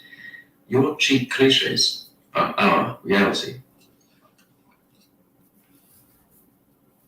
That is why we hate your great dream of the multicultural society. What do you know about this society? Nothing. So stop trying to lecture us. Stop trying to sell us the line that we're evil racists just because your utopia disgusts us. Don't come at us with the Second World War and Hitler when we're talking about Mehmed the Conqueror and Mustafa. And don't tell us that foreigners are exactly like us when we see every day that they're not. We are more disenfranchised than they are. We don't want Mehmed and Mustafa to become Europeans. We don't want immigrants to take over our identities and give up their own. They should hold on to their own identities and let us have ours. We don't ask more than that which should be obvious. Europe belongs to the Europeans alone. We are the rightful heirs to this continent, and we will not give up our inheritance, for we are Generation Identity. Chapter 12, on Universalism. Do you ever ask yourselves what the future will think of you? if statues will be built to commemorate your shining example, how they will judge your deeds and actions. You clearly haven't. If you'd even once thought about how posterity will judge you, even once briefly paused and thought of the future, it would have occurred to you that your children and grandchildren will spit on your names in disgust. They will not continue your work of destruction. But don't worry. You don't need to wait until the future to find people whose hatred you thoroughly earned. You don't even need to speak with your children. It's enough if you just once leave the West and go out into the wider world. Outside of your emancipated societies, there are still other cultures and peoples. They cast a wary eye on your utopias. Can you even imagine such a thing? Can you even entertain the thought that some societies don't want you to liberate them? How could that be? You've brought all the wonders of Western civilization with you, with capitalism, democracy, and human rights in your suitcase. You set off on your liberation tour. Growing curious, you question the members of other peoples about their cultures, but as soon as they start to answer, you break in and explain how they can improve their cultures and become more like you. We hate your hypocritical xenophilia with a passion. You offer one hand to these cultures in peace.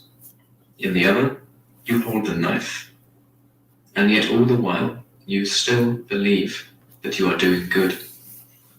The rest of the world hates you.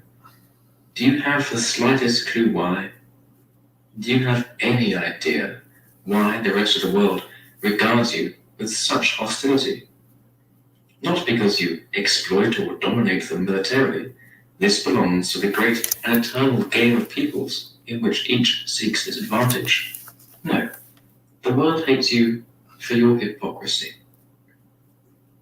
Not even history's greatest imperialists were half as arrogant as you. The imperialists may have robbed and enslaved the world, but at least they never pretended to be the good ones, bringing peace and freedom. They were out for profit, and freely admitted it. But you want to save the world, to bring the world democracy, human rights, and capitalism. You try to modernize the world and to force your false modernity and arrogant notions of progress upon everyone you encounter. Nothing insults and offends the proud and ancient cultures of India, China, Russia, Persia, and so many other lands more than your crusades to teach and improve them. You've buried Europe's culture, and now you want to annihilate all the others. The world will never forgive you for this arrogance. We, your children, can imagine their hate quite well. Who knows better than us how it feels to be patronized by you? We know the feeling of being uprooted and set adrift. So it is that we understand the peoples who despise you and reject your progress. For we are Generation Identity. Chapter 13, on democracy. Superficially, it would appear that both our generations stand for at least one common cause. At least on one point we seem to agree, in our passionate commitment to the principle of the rule of the people, democracy. In the end, however, we agree on nothing more than a word. It becomes clear soon enough that we understand something entirely different by the word democracy. When we think of democracy, the image of Athens and the right to participate in the community's decisions comes to mind. We strongly believe that the people have a right not only to participate in these decisions, but to make them entirely of their own accord. Direct democracy and referenda are our ideals. When we say democracy, we really mean democracy. Your understanding of democracy, on the other hand, is just as hypocritical as everything else about you. Sure, you claim to believe in the principle of the rule of the people, and consider yourselves to be good democratic citizens. In reality, however, your words are empty and devoid of all content. You refuse to allow the people to vote about the things which really matter. You fear populism, you say. This is what you call views other than your own, and the stupidity of the people. The people supposedly doesn't know anything about the essential questions. We claim, however, that the people can make judgments in decisive matters 1,000 times better than your elected representatives who live in an ideological bubble. Why are you afraid of the people? Why do you shudder with fear in the face of the idea of referenda? Perhaps because you know that the majority of Europeans don't share your opinion? Because you know that they will shoot down your political strategy and gladly watch it go down in flames? You've always confined yourselves to the universities and the nation's intellectual and cultural elite. Using this elite, you wanted to implement your psychotic schemes. The people was always only a stumbling block. But we put more faith in Europeans than you. Even if they don't share our opinions on all points, we know that we will persuade them and bring them over to our side. We come from the people, and we fight for the people and their right to decide their own political destiny. We demand real democracy. We're not afraid of the will of the Europeans, for we are generation identity. Chapter 14, on diversity. Colourful, diverse, heterogeneous. You sure like to sell yourselves as proponents of diversity. You tolerate every perversion and think that by doing so, you're doing a diversity a service. Yet you're wrong, once again. A picture doesn't take on vivid contrasts when one mixes all the colours together, but when one paints each colour in its respective place. Large-scale diversity requires a small-scale homogeneity. You can't grasp this. You see one multicultural metropolis, and you want every city to become like it. You speak of diversity, but you want to make everything the same. Don't you preach it to us every day? There has to be one market, you claim. One form of government is the right one. You want to implement one formulation of human rights which should apply to everyone. We all live in one world. These are your slogans. How is it then that you dare to claim that you stand for diversity when you hate diversity from the very depth of your being?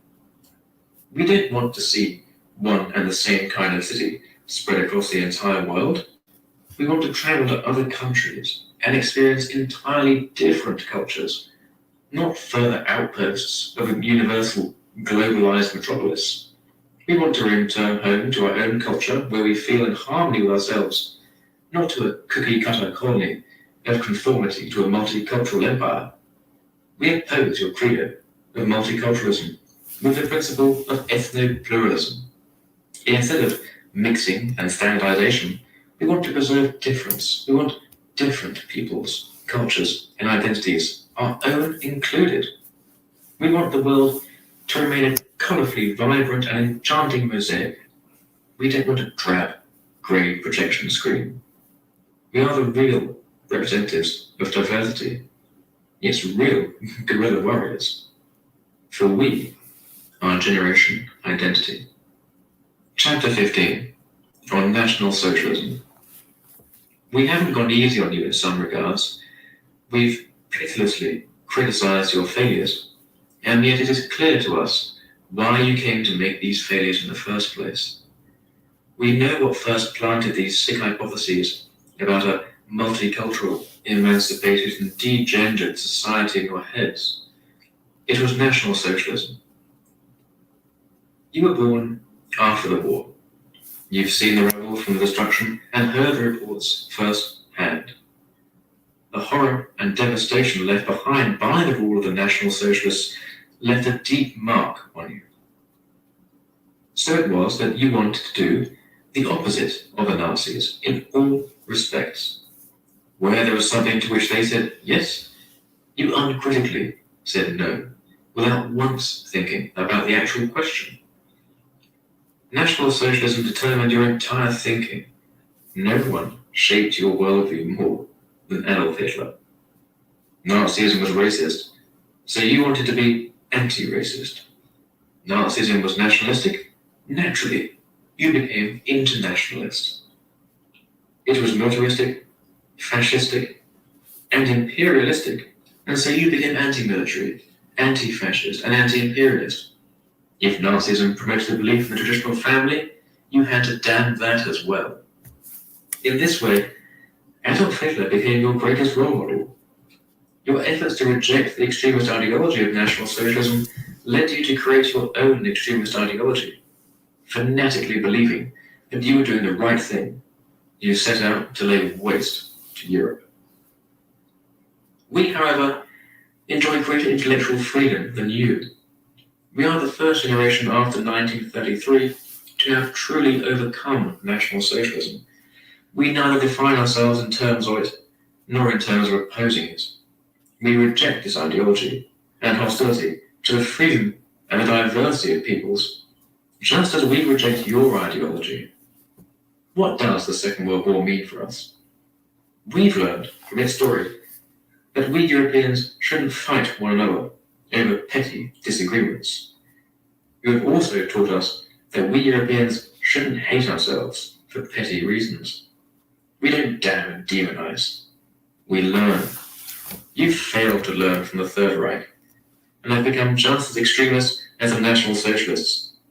Unlike you, we can justly and rightly claim to overcome National Socialism. We toss both it and your sick ideas where they belong, into the rubbish bin of history. For we are Generation Identity. Chapter 16. On the End of the World. Your fear of the end of days has been considerable of late. Even if you don't believe in old Mayan inscriptions, you shudder at the thought of them. Do you fear death? Does it strike fear into your hearts that volcanoes will rise out of the earth and that lava will turn your cities to ash? You fools, we are already in the middle of the end. Your dull dispositions, filed down and flattened by Hollywood films, make you blind to everything that doesn't explode in your face. You don't need to study the Mayan prophecies to see the end coming. You just need to open your eyes. Our Earth is dying. She is bleeding from a million wounds.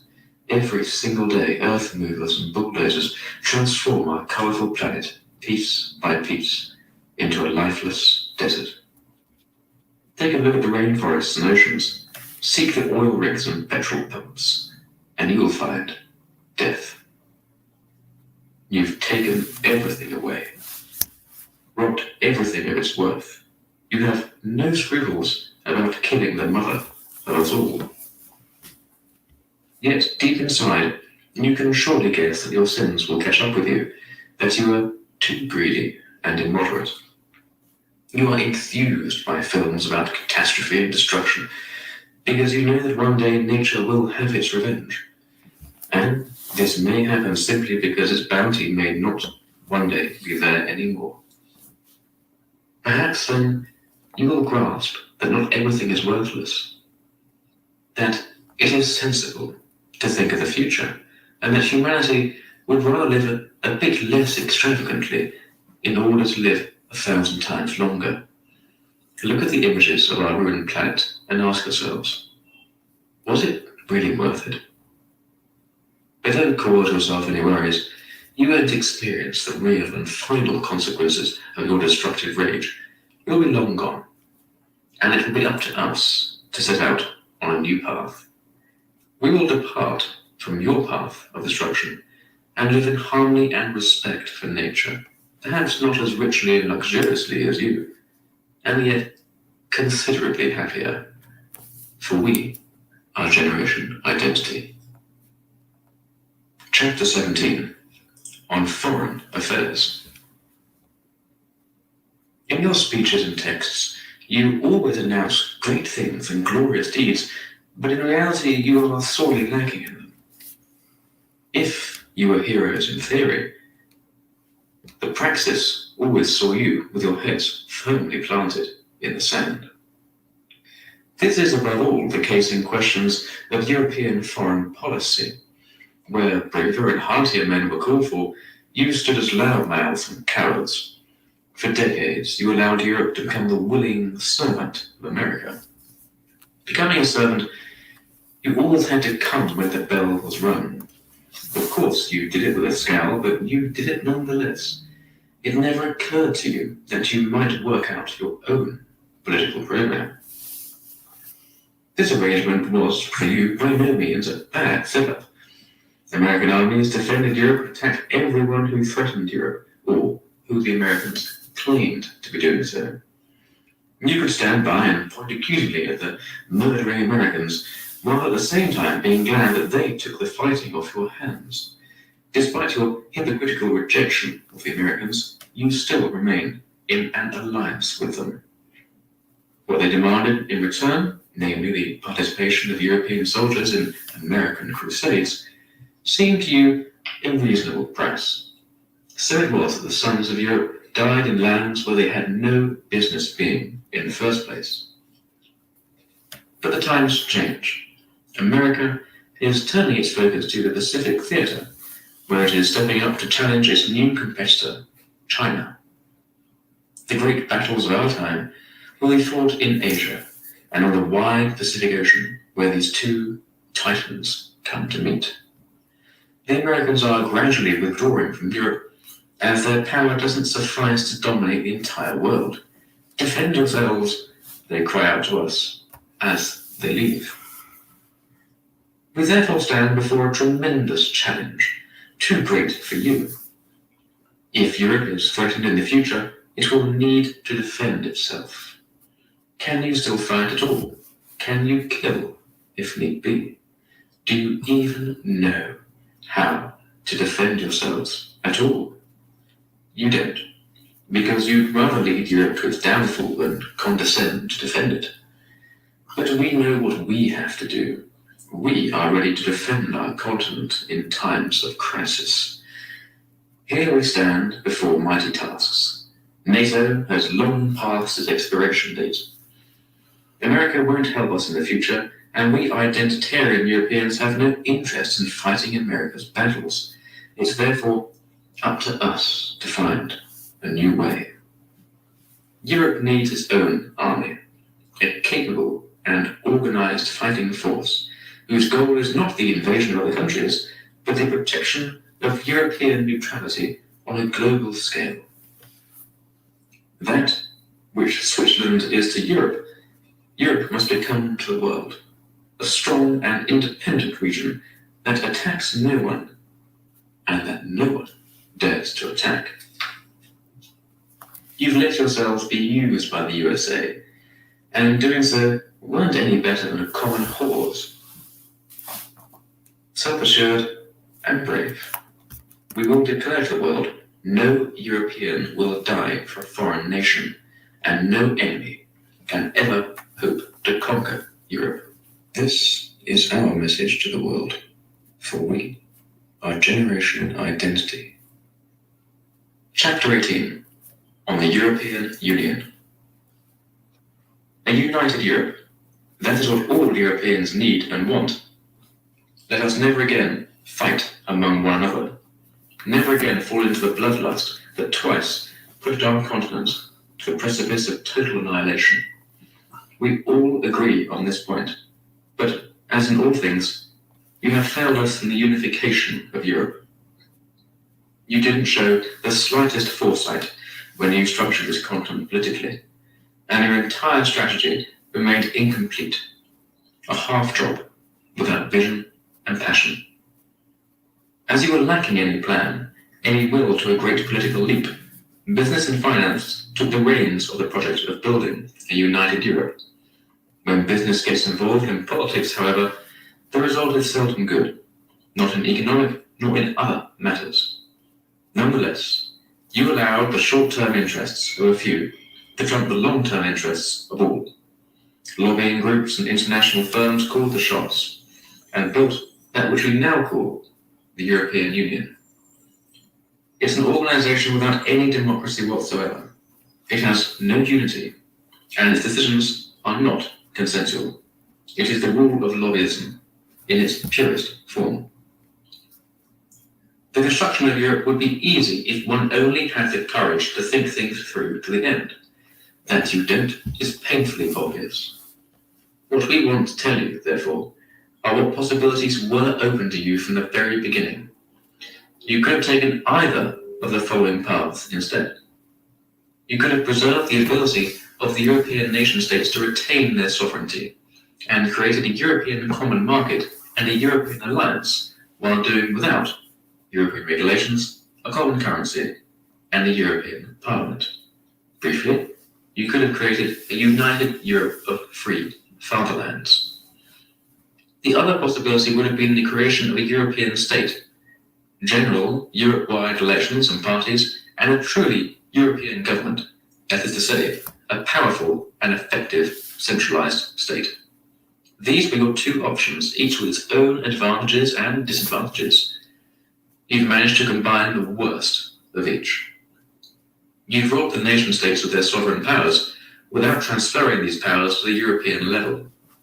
So it is that the nation-states aren't allowed to decide many things that the European Union itself can't do, because it can only act with the consent of all member states. Neither a confederation of states nor a centralized state. The current European Union is a failed project that must dramatically collapse in the face of the first half-serious challenge. It's up to us to build, out of the rubble of this crisis, a new and upright Europe. A Europe that decides what it wants and isn't the incompetent tool of corporations. We want to build the Europe that our glorious continent deserves. Your EU is an insult to us, for we are generation identity. Chapter 19, on death. Once humans believed they were like leaves on a tree. Leaves that grew, flourished, and one day wilted, fell to the ground, and in turn nourished the tree. Humanity believed it was part of a whole, a branch on the tree of the world, an integral part of the eternal being and becoming. The peoples of the world invented the most varied religions, gods, and philosophies to express this ancient belief. You were the first to scorn this belief that we are all parts of a whole. This theory seemed unnecessary to you. What is more, it didn't fit into your concept of a self-determined individual. So you went through life not bothering about anyone other than yourselves. And truly you knew how to live. No generation before you had tasted all the pleasures of life as you did. But do you, mighty heroes of pleasure and excess, also know how to die? Can you steel yourselves for the end? What will you feel when the cold hand of death reaches for you? We are certain that you don't understand the meaning of this question. In reality, one can't even expect it of you. So we want to explain it to you. When it comes to death, only two things matter. Firstly, how does one die? And secondly, for what? You still don't understand the question. Let us explain to you, as we would to children. One can accept death and see it as the beginning of eternal life, and so pass joyfully into the whole. One can, on the other hand, miserably retreat, clinging with all one's power to the last vestiges of one's existence, and attempt to drag out the bitter end. You choose the latter with a vengeance. We, however, want to spare ourselves this pitiful spectacle. Neither the way you live nor the way you die appeals to us. This was the question of how. Now we want to explain the question of what one should die for. To die for something. We can truly see how this phrase makes you feel visibly uncomfortable. Nothing could appear more absurd to you, who only believe in your own lives, as the idea that you should give this life away for something. We ourselves don't want to preach a false fatalism. It isn't our goal to die as soon as possible, and yet we would do it if necessary, for certain causes. But what would you die for? What would you give your life away for? Can you even answer these questions for yourselves? Consider the following. He who has no reason to die has no reason to live. We don't want to die, but are ready to do so for our family, for our country, for everything that makes us what we are, without which we could no longer be ourselves, for our identity. In this way, our lives are not lived pointlessly and in vain. As parts of the whole, we will rejoin the whole once again, for we are Generation Identity. Chapter 20, on sexuality. Truly, it requires great boldness to broach this theme. We're often accused, and often correctly, of being the generation of sexual permissiveness, the generation without values, principles, or meaningful relationships.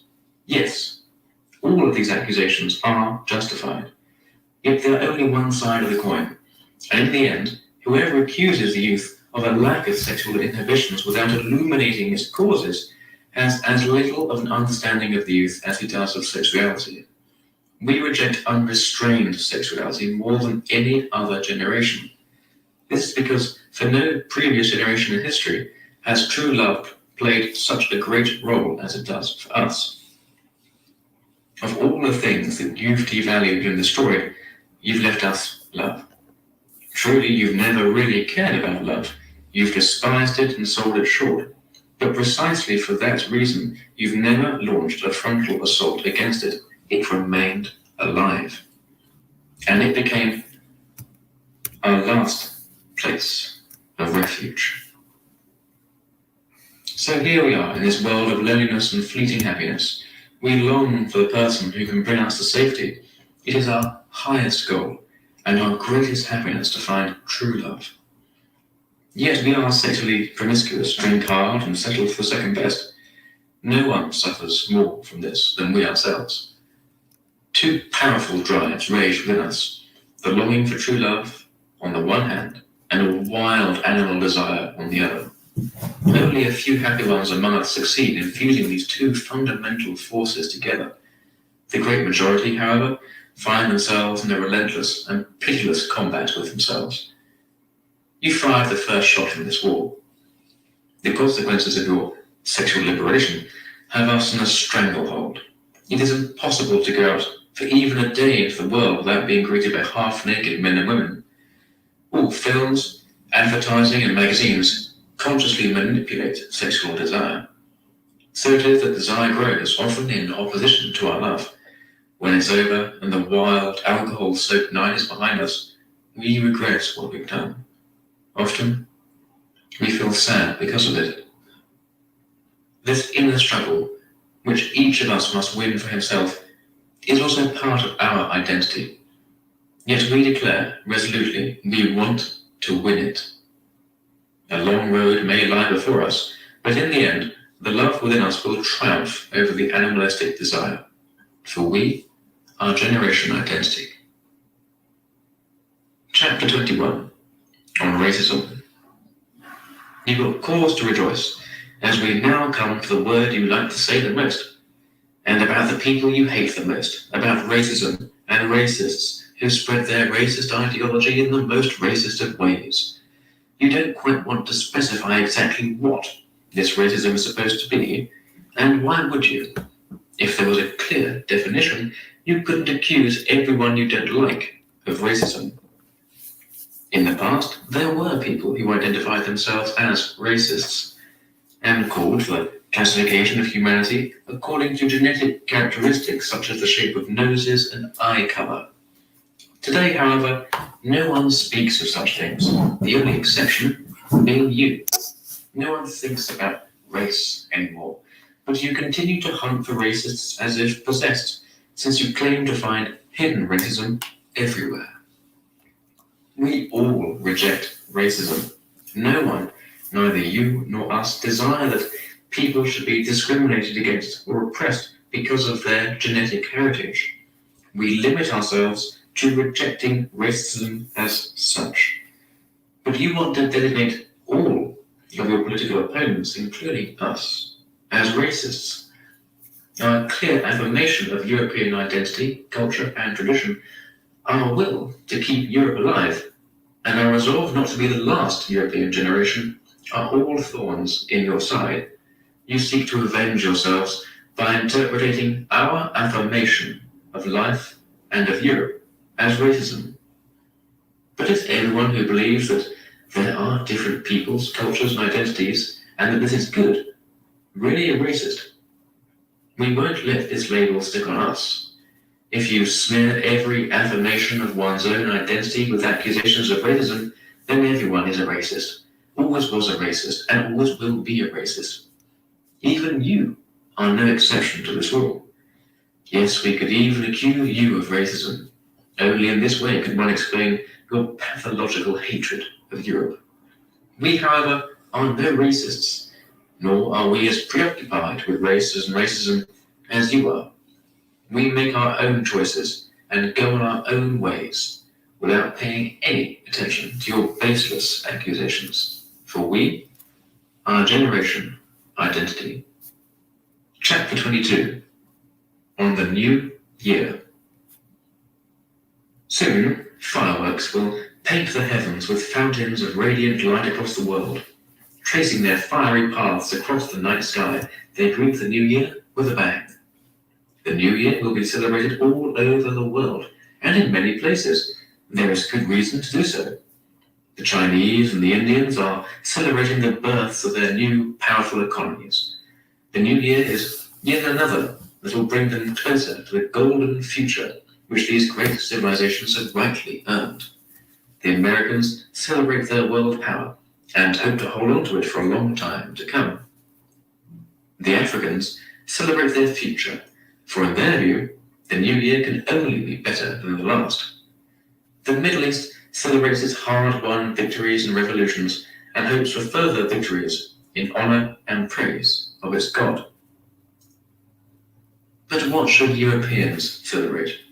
What reason does Europe have to look forward to the future? What good could the New Year bring to our sick and weak continent? Yet Europe celebrates, with all the flash and colour of the rest of the world. But our celebrations appear fake and tired.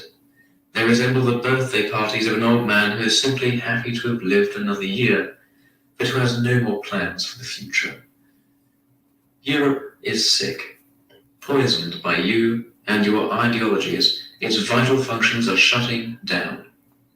What future should a culture without children celebrate? What do peoples who will soon be minorities in their own countries have to celebrate? Yet Europe celebrates. Everything glows and burns. And so we manage to imagine, at least for this one day, that our continent perhaps has a future after all.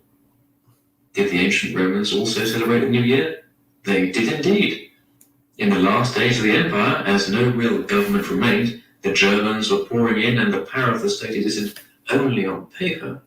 The Romans drank their wine, toasting to the future and to their great civilization. The ability to close one's eyes to unpleasant realities isn't unique to you. But we don't close our eyes. We recognize the problems and the threats and do everything to ward them off. We are laying the foundations for a European future. In time, we will give Europe a new reason to celebrate the coming of a new year.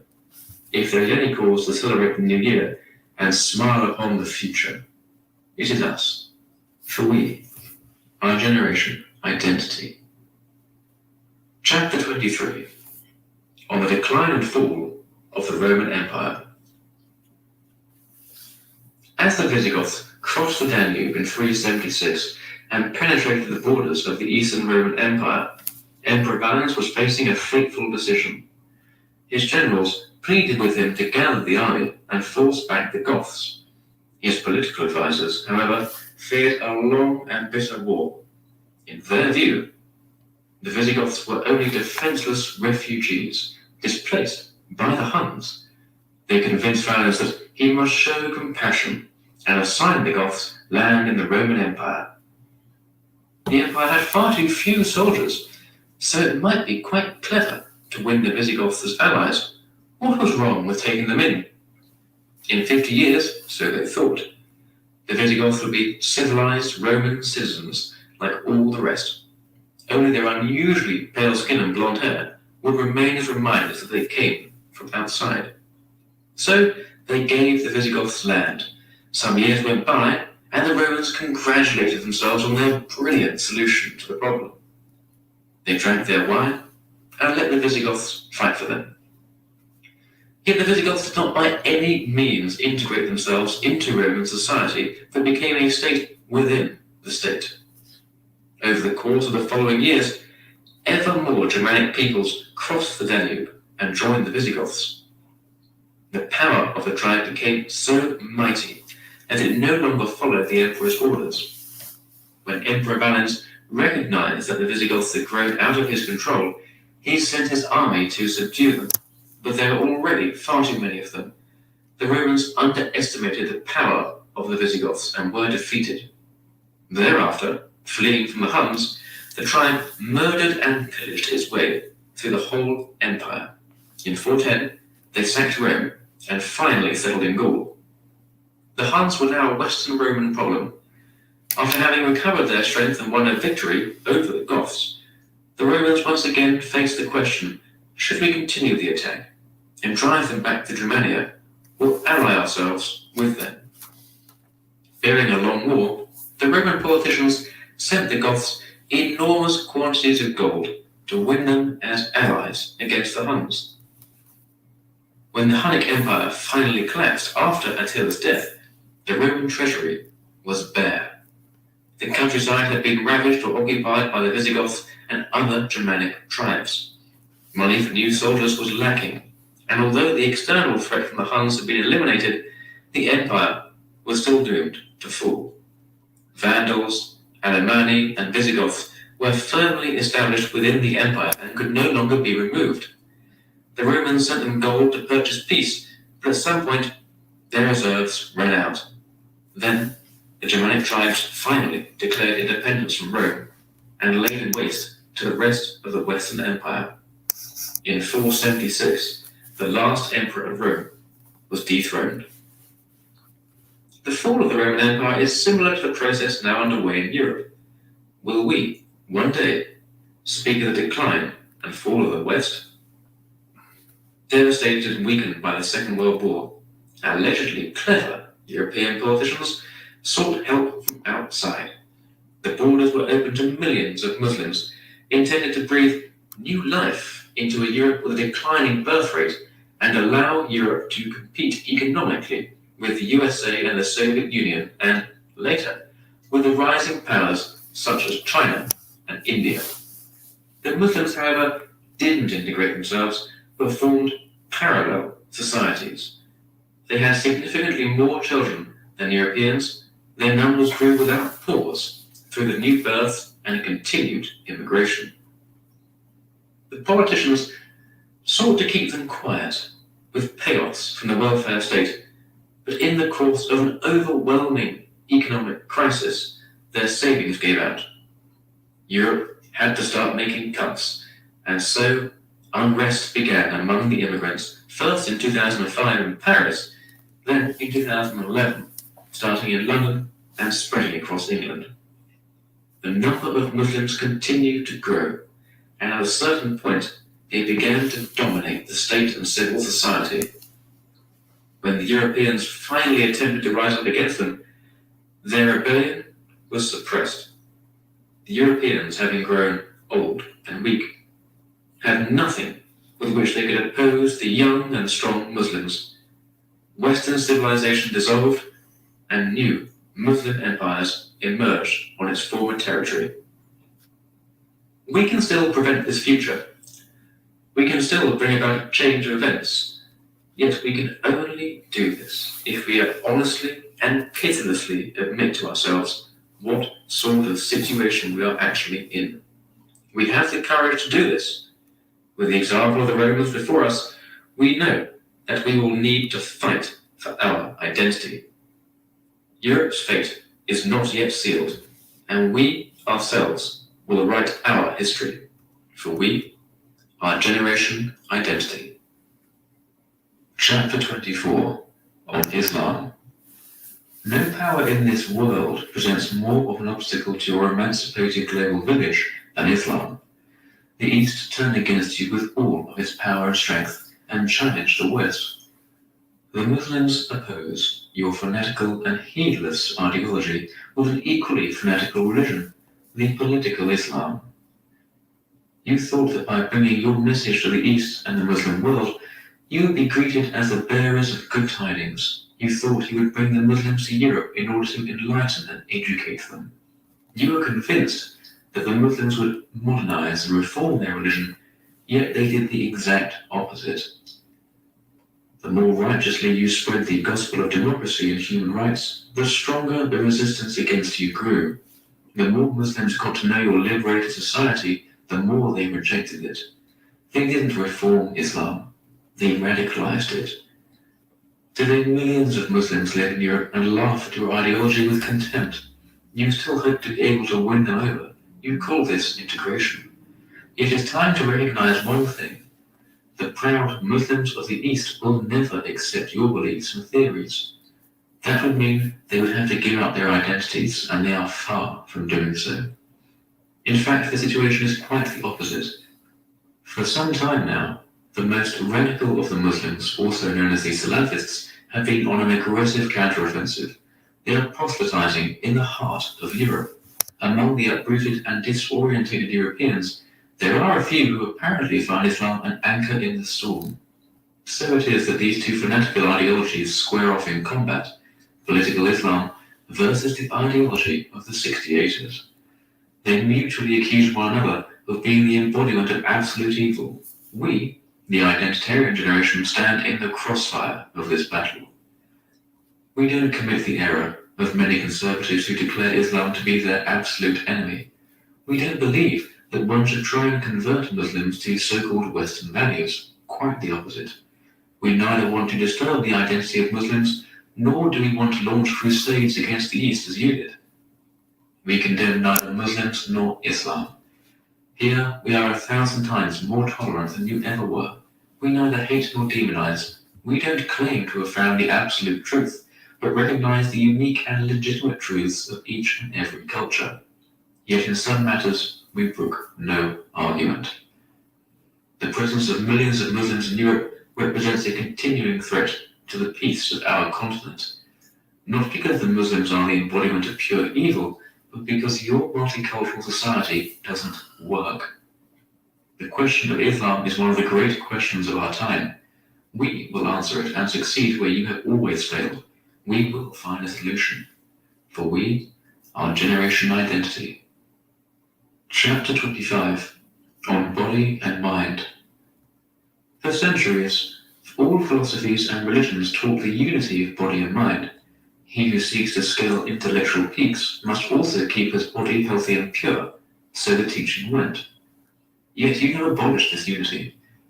You despised physical health and explained that the natural desire for a healthy and strong body was only a trick of advertising and fashion magazines. That sort of thinking is supposedly old-fashioned.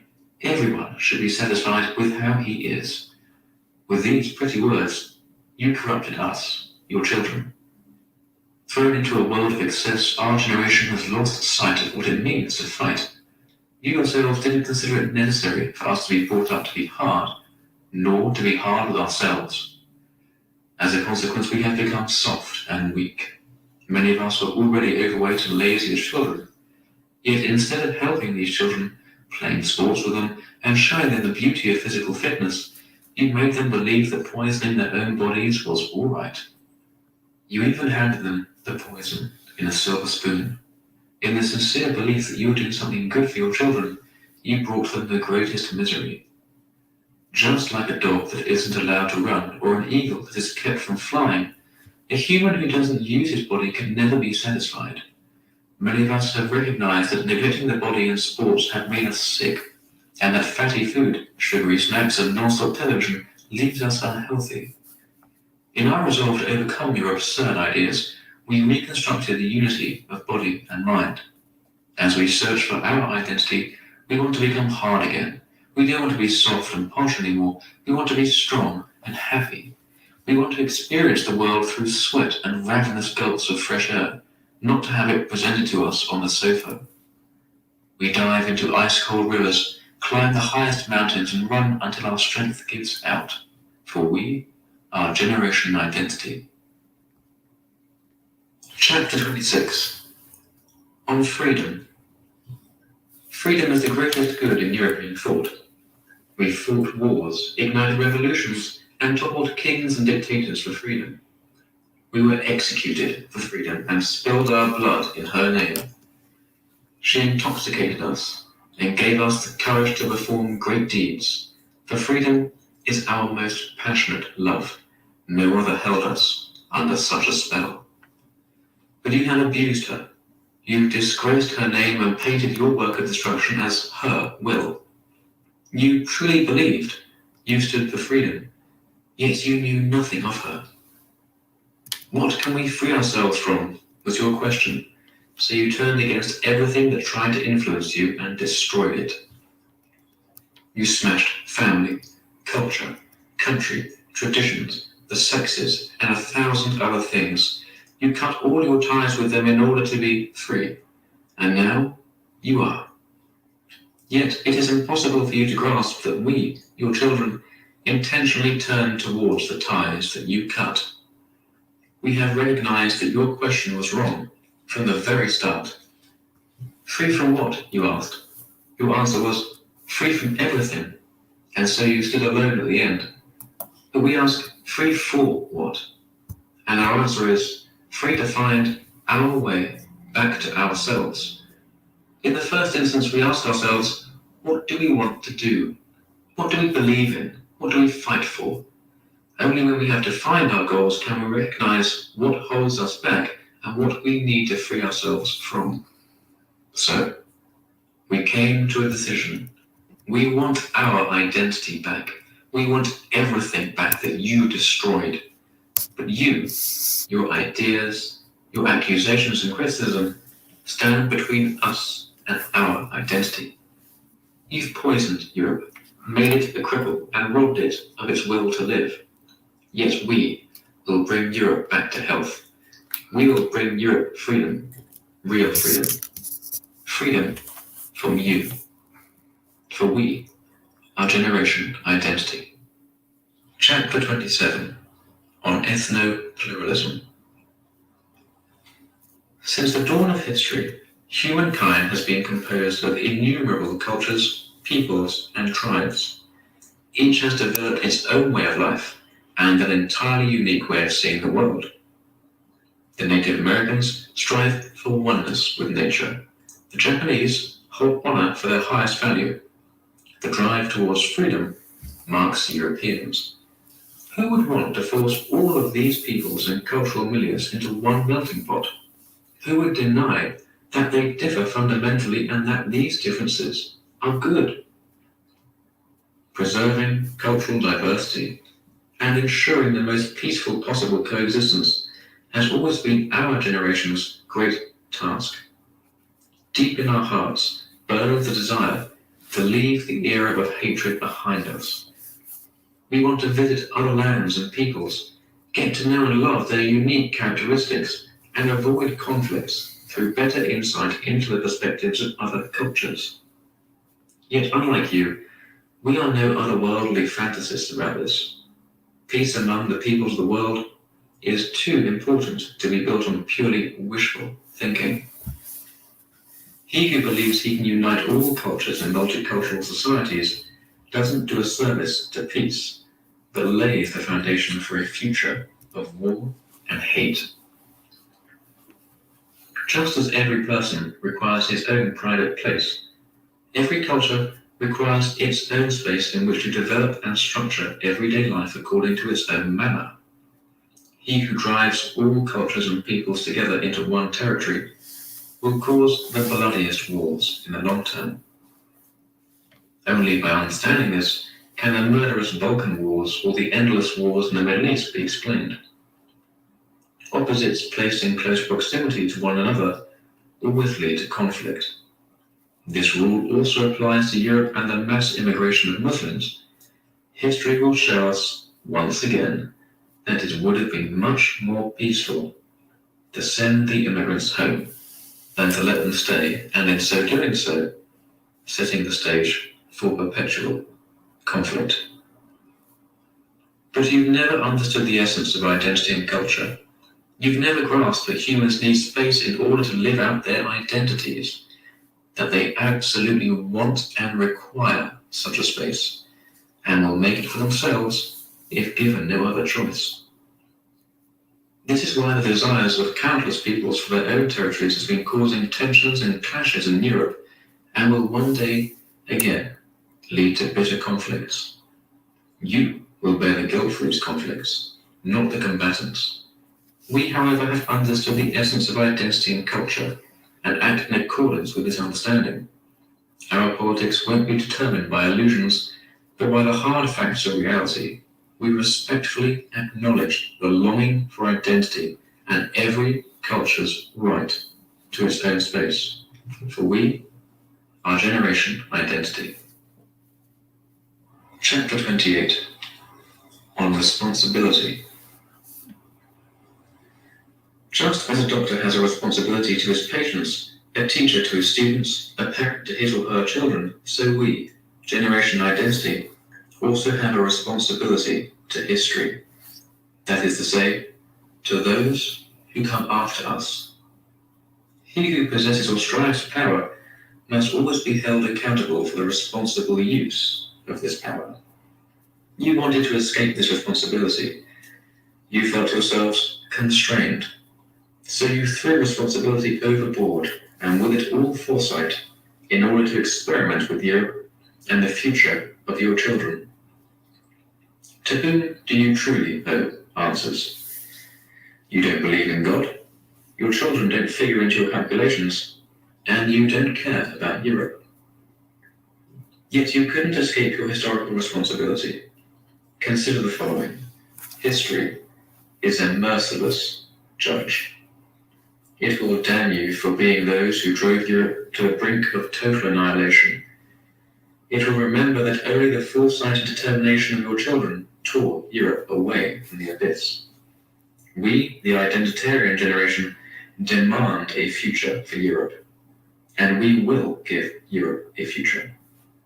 Yet this future will demand of us lives of constant struggle. It will be torn by conflicts and battles that would never have been necessary if you had acted responsibly. You ask how you have sinned. What were your crimes?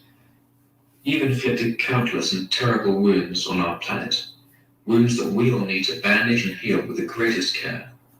You've allowed an unprecedented demographic collapse, and so we'll need to cough up extravagant sums for your pensions. You've allowed, even promoted, mass immigration, and so we'll need to fight for the right to own our continent one day.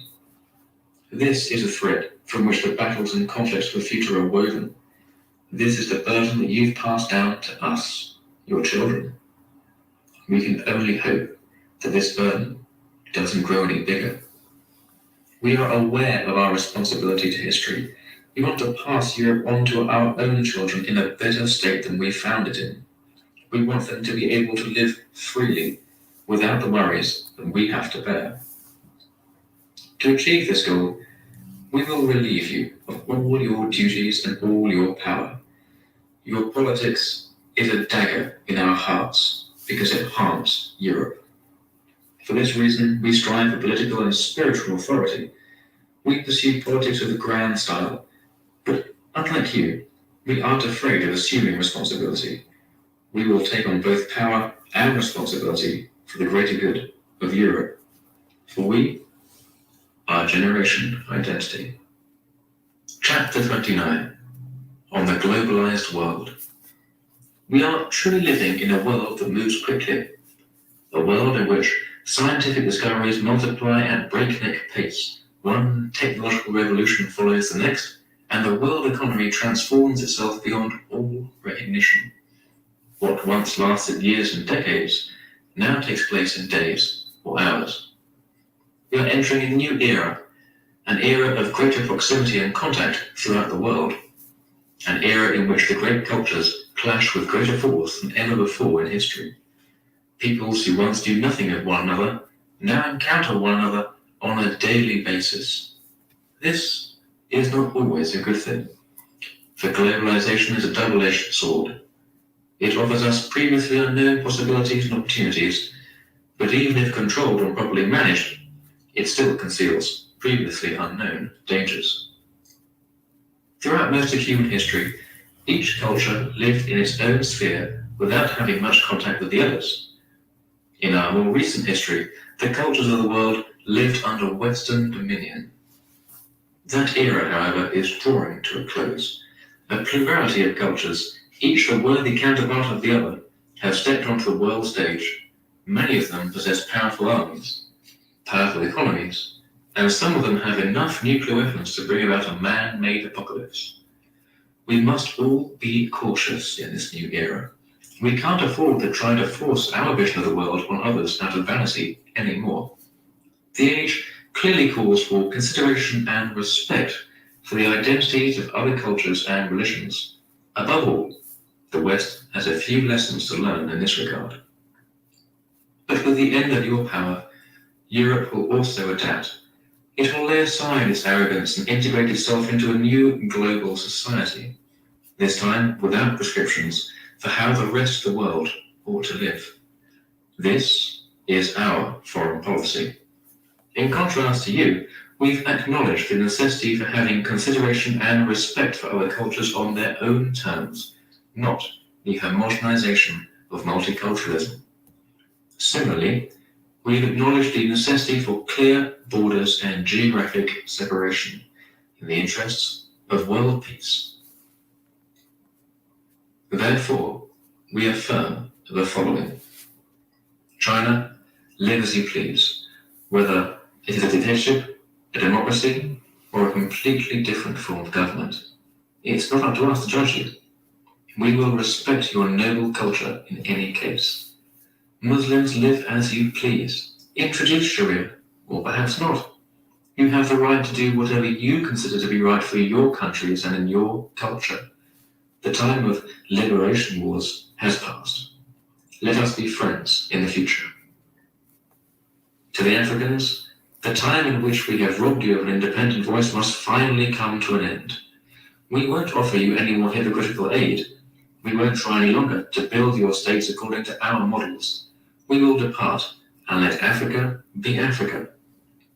We will give you the chance to solve your problems yourselves, for you have the power to do so. These are our vows of esteem and respect. We request the following in return from other cultures. Just as we accept your identity, we expect you to accept ours. Recall your proselytizers. Stop forcing your way onto European territory. We all want to live together in a climate of mutual respect. Our parents' era is over. The time in which Europe wanted to tell you how to live has come to an end. So has the time in which Europeans no longer cared about their own countries. In the epoch that is now beginning, the world may not be united, but it will certainly be marked by mutual respect. This is the epoch of generation identity. Chapter 30, on escapism. The world, as it presents itself to us, is empty and cold. Its communities have been dissolved.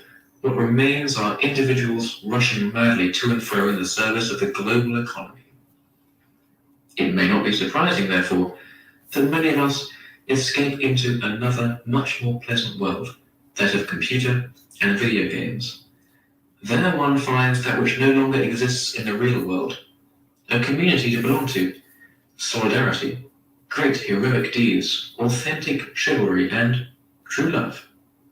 In fact, video games are, for many of us, the last possibility to somehow perform heroic deeds, experience epic battles, achieve victory in combat, and overcome defeat. This is why many of us choose this path, and some even forget their real lives in favour of it. They don't want to go back into the cold, senseless world that you've created, into which you've forced them. You've nothing but disdain for their behaviour and want to force them back into your reality, but they are fleeing from you. We, however, understand our brothers and sisters. We know why they run, why they don't want to have anything more to do with this world, with your world. So we say to you, come to us, brothers and sisters. In this life, there are still battles to fight and struggles to win. We need your desire for action and your passion in order to defeat our parents. Let's end their reign of terror together.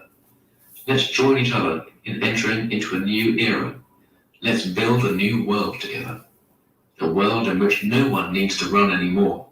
A world in which there will be genuine values and true friendship. A world of community and solidarity. Come to us, brothers and sisters. Join us in the struggle against the 68ers. Defend yourself with all your strength. Join to reclaim our inheritance, our country, and our identity. Come back, brothers and sisters, for we all belong together. We are all Generation Identity. Chapter 31. On the Zeitgeist. Throughout Europe, your ideas and expectations formed the dominant ideology. Laws were passed in accordance with your plans, and your neutered, multicultural society became a reality. Your will became a reality. Yet how did it come to this? What is the basis for your power over Europe? Have you blackmailed and threatened the politicians? Have you all gone into politics yourselves? How were you able to so thoroughly implement your will? The answer lies in the zeitgeist. With your books and your art, your happenings and your music, you succeeded in shaping the zeitgeist of an entire generation. Surely, only a few studied the complex theories that were the inspiration for it all. And yet you determined the social discourse, broke all the old taboos, and dominated all the dialogues. It was not military superiority, nor economic power, nor the number of seats you had in the government, but rather your intellectual supremacy and dominance alone that brought you to power throughout Europe. For this achievement, you deserve our respect. Still, you never managed to stabilize your power and transmit your ideals to your children. Now, a new generation is stepping up to the podium. A generation that decisively rejects your ideas. A generation that embodies its own new zeitgeist. We are this generation. Step by step, we will challenge your intellectual superiority. We will write our own essays and books, sing our own songs, make videos, design graphics, create art, and daily weaken your grip on power in doing so.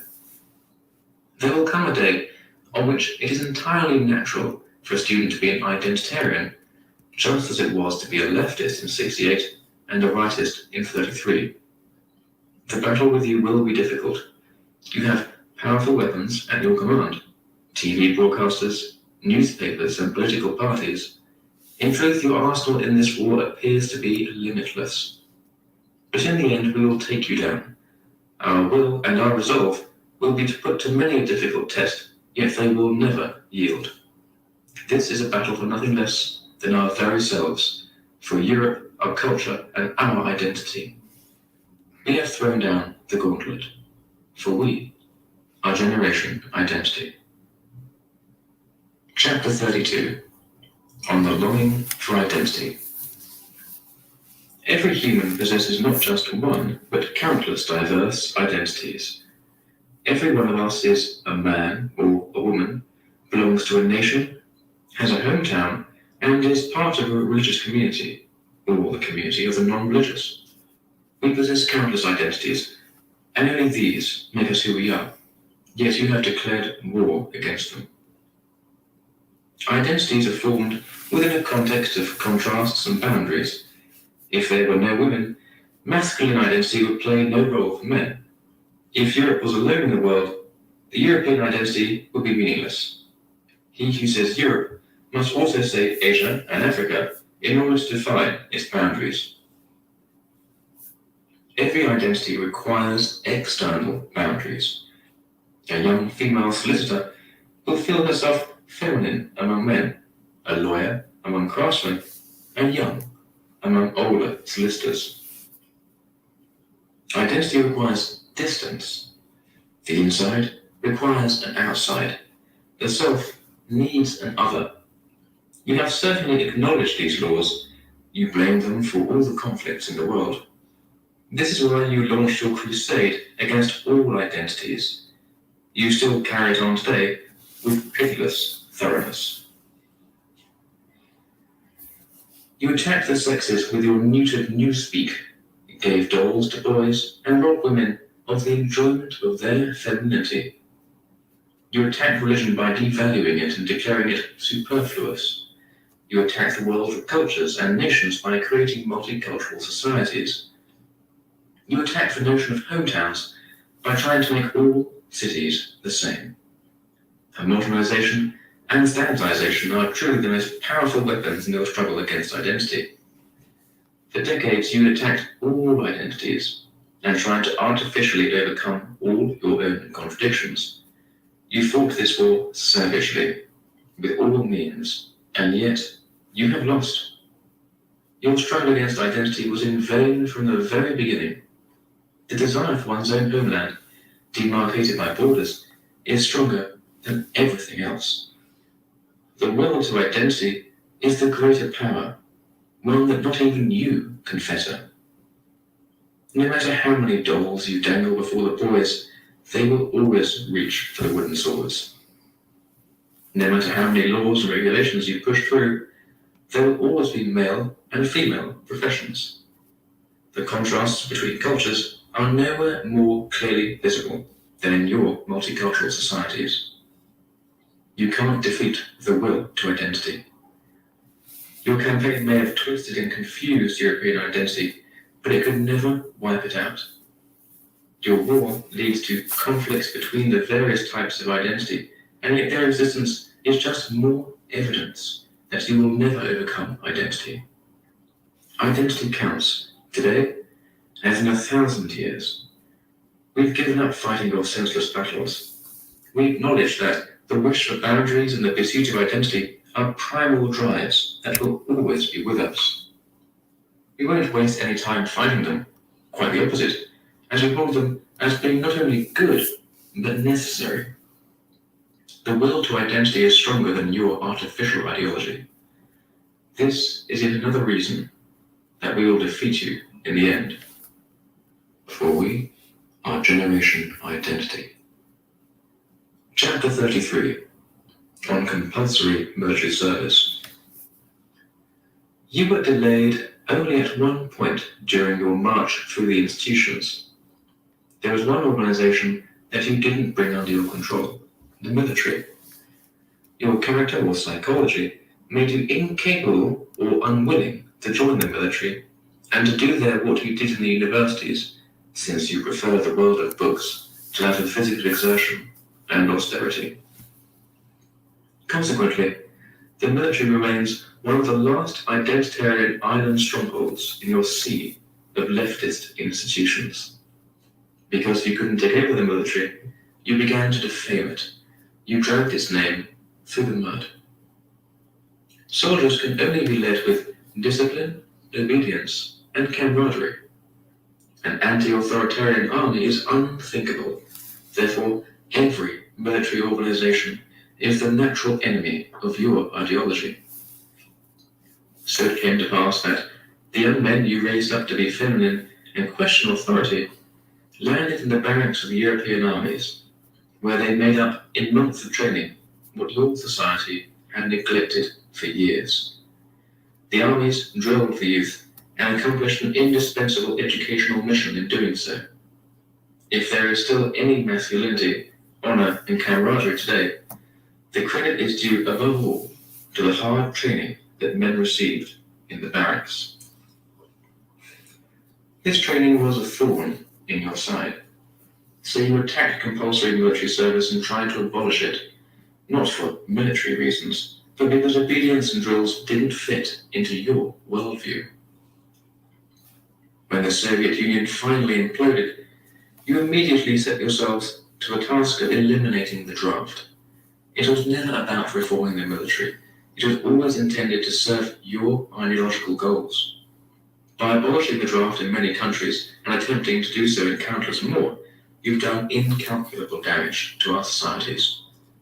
You've robbed our generation of the last chance to prove itself. You stole this chance for us to get to know our limits. How happy those of us are who still have this chance. Many of us haven't a clue how strong we really are, nor what we can achieve or withstand. We want to find out. We want to push our own limits. Unlike you, we want to know ourselves. We are not afraid to obey, and we are not afraid to fight, and if need be, to make the ultimate sacrifice. We know that a man needs to be able to take the shouting of the drill sergeant. Only boys and weaklings discuss. Men accept or act. The army once taught this. From a military perspective, compulsory service in Europe may or may not be necessary. Yet it is certainly necessary from a societal perspective. We affirm the clear values of this, the greatest of educators of the youth. We were and always will be in favour of compulsory military service for our country and its civil solidarity. For we, our generation identity. Chapter 34, on integration.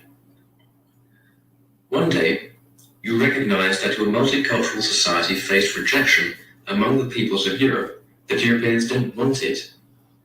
Countless lands raised their voices in cries of protest, and right-wing parties won votes. You had to react. So you presented our alien continent with another magical cure. Integration. You acted as if integration was something new, as if it were the opposite of multiculturalism. In this way, you sought to placate the peoples of Europe, at least until the foreign communities were strong enough in our lands to put a stop to all protests against a multicultural society. So it was that you pulled the wool over the eyes of the European peoples. There are two definitions of integration. You always use the one you found suited to your particular audience at the moment. When you talked to the immigrants, you demanded that they work and master the language of the land. But how do a job and language skills change the fact of a multicultural society? When you talked to the Europeans, you used an entirely different definition of integration. You spoke of Western values and said that one would eventually no longer be able to differentiate migrants from ethnic Europeans, that they would become culturally identical. You essentially said that with time, they would assume a European identity. With these words, you sought to placate the Europeans. That worked for a while. But at some point, the right-wing parties caught on to your trick and finally demanded a harder integration. That is to say, what you had promised to the Europeans. But even this demand is deceptive. What reason would the members of increasingly powerful communities have to join a decadent and dying European culture? How can true integration be possible when non-Europeans are already so numerous that they can live effortlessly in their parallel societies? We reject this fake confrontation between you and the populist right-wing parties. We neither want a multicultural society, nor do we want to force members of other cultures to take on our identity. We therefore affirm the following. 68ers, stop preaching a social model that can't work and immediately plunges societies into chaos whenever it is attempted. Right-wingers, stop defaming immigrants. Stop insulting them and blaming them for our mistakes. Stop accusing them for wanting to hold on to their identities. There is nothing crueler than to demand that one gives up his very self. Africans and Muslims, take down your tents and leave this continent. Entire regions of the world already belong to you. We'll gladly help you make your homelands better places, help you to build and shape them. Even more so than European help, Africa and the global East need you and your strength. return to your home countries, for they belong to you. Europe, however, will never belong to you. Europe belongs to us, for we are Generation Identity. Chapter 35. On a world without identities. Let's imagine for a moment that your vision of a world without oppositions, in other words, a world without differences, was realizable. Let's picture for just a moment how such a world would look. Then you'll understand, as far as is possible, why we will never share your goals, why we will and must always fight you. Let's scout the terrain into which your ideology will lead us in the end. Your world is grey. There are no more colours. Aren't colours the reason for conflicts, hate and war? Didn't whites always fight against blacks, reds against yellows? Therefore, you've abolished colours, for they only divide and lead to fascistic groupthink. Trekking through your world, we reach a city in which all the streets and buildings look precisely the same. Don't different buildings necessarily lead to envy and social strife? Doesn't everyone want to show off and show his superiority with the appearance of his home? So you tore down all the old houses and built new, completely identical ones. It is forbidden, under penalty of law, to alter one's home in any way. The people in your world, men and women alike, all wear the same clothing. Different clothing also leads to exclusion and groupthink.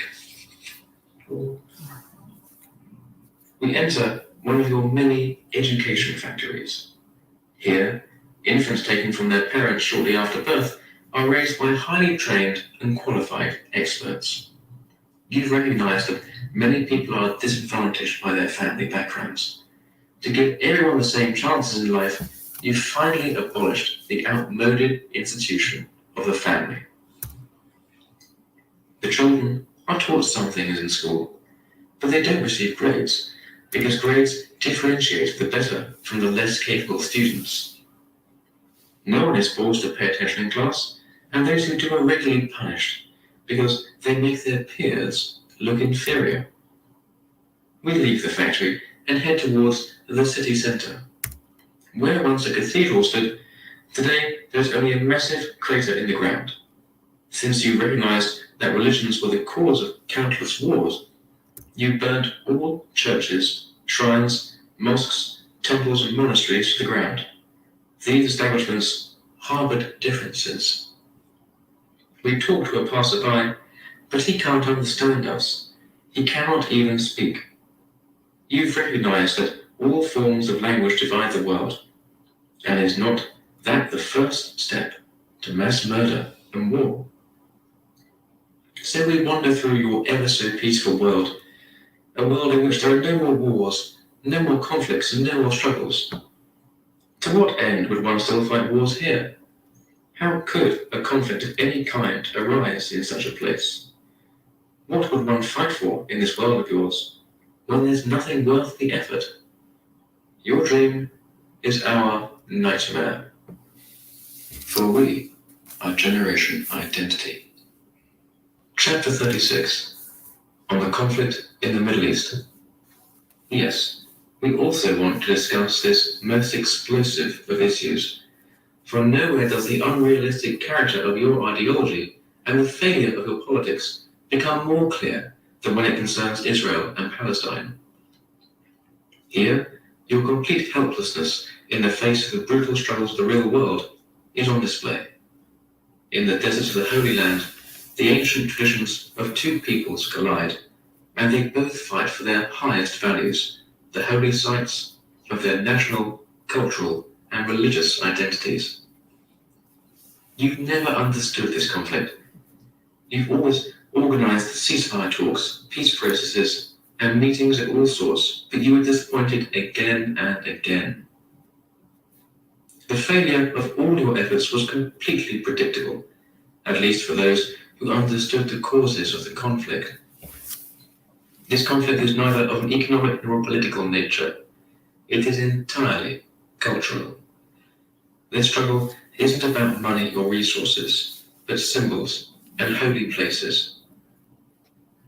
The Israelis and the Palestinians don't both claim the Temple Mount because it brings them copious revenue, but because it forms the center of their respective identities.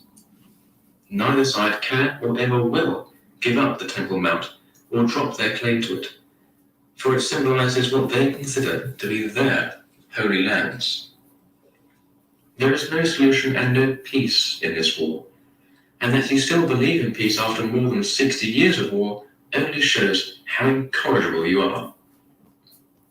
Peace can't be achieved with feeble appeals, but only by neutralizing the driving force of the conflict. The driving force of this conflict is the identity of both peoples. As long as there are both Palestinians and Israelis in the Holy Land, these two people will stand at odds. While Israelis and Palestinians fight for their homeland, we watch with utter disgust as you interfere in the conflict and take sides. You tend to try and identify the good and evil sides in every conflict, but we believe in neither the one nor the other in this case. Whichever side you pick, we reject your partisanship. Who would fault the Jews for wanting to return to their homeland after millennia of persecution and homelessness? Who would fault the Palestinians for wanting to remain in their homeland? Wars, conflicts, and hate that persist for decades are a result when different peoples are forced to be together in the same territory. Thanks to you, a similar fate threatens Europe. In the war for the Middle East, however, we remain neutral. Neither party is good or evil.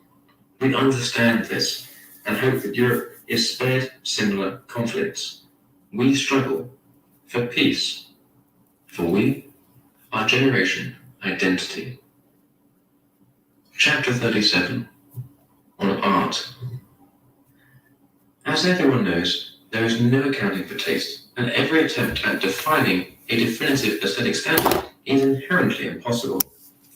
We aren't so arrogant as to claim to be able to define what is beautiful and what is not, just as we will not claim to stand on the side of true or real art. In any case, beauty may be relative, but what a person or culture finds beautiful says a great deal about that person or culture. In ancient times, the Roman principle applied. Art should portray the world more beautifully than it actually appears. This principle was an expression of the Roman character, of a longing for that which is higher and eternal. The Romans constructed monumental structures, marble statues, and magnificent temples. They were perfect in form, radiating strength and transcendence. A culture's art has always been an expression of the quality of its lived experience. Great empires erected gigantic structures. Freedom-loving peoples wrote dramas and poems in praise of freedom and love. But what did you create? Formless, meaningless, unprecedented modern works. Your art betrays everything about you. You lacked all will to form, all will to creation. Your minds are a swamp of chaos, constant conflict, and self-hate. Accordingly, you create fractured and shattered works of art, reflecting the full extent of your spiritual suffering. One can't argue about taste. If you find such things beautiful, then so be it. But let it be said, we don't find it beautiful. Our stomachs turn at the thought of your modern art. Your attempts to be original are our eyesores.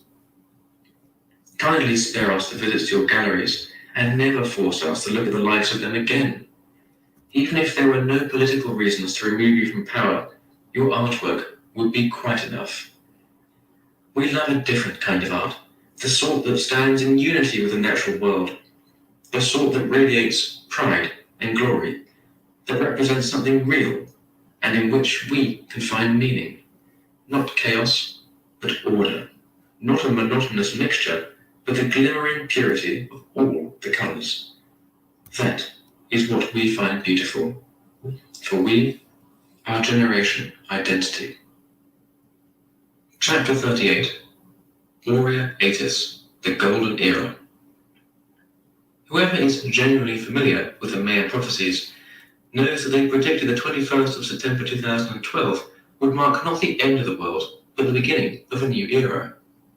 A new global era that would be fundamentally different from the one that came before it. Whether or not one believes in mystical scriptures, it is nonetheless in our power to bring about such a new era, a golden era of identity. We want to create a new world. We want to rebuild our planet upon a new foundation and abandon the path that we are on, which leads to the faceless and homogenized average man. We want to reawaken the tumult of the storm, the inconceivable pattern of things. Our new era shall not ripple forth mildly like a tamed river, monotonous and always the same. Quite the opposite. Smash the dams, brothers and sisters. This era shall be a wild and unvanquished riptide. Its every bend, every strait, and every waterfall are to be unique. Smash your chains, brothers and sisters. The 68ers have penned us up to make us all alike, but we love difference. Rip down the artificial walls of our common prison. Be men and women, Europeans and Asians again. Defend nature, dear siblings. Every tree, every stone, and every mountain is sacred to us. We won't allow our country's beauty to be measured by its economic value any longer. Lay aside your animosity, peoples of the world. Let's stop trying to create a united world by dominating others. Let's not attempt to force our cultures and religions on each other any longer. Instead, let's preserve our own identities and truly learn to love diversity. Let's rein in the economy and stop being the slaves of the tiny elite of the wealthy. We'll free our planet from the deathly grip of capitalism and create a society in which the economy serves culture and not the reverse. Brothers and sisters, the golden era begins within and with us. It is in our hands to create a new and better world. We will demolish the dungeons of the 68ers, and this era will become reality. Dear brothers and sisters, our identity lies in chains, confined and tortured, oppressed and raped, abused and despairing. It had to suffer countless monstrosities and indignities without number. Let's end the suffering. This is our liberation song. Chapter 39. Our decision. Brothers and sisters, we know how you feel at this moment. Your feelings are ours. The same doubt, the same uncertainty tears at us all.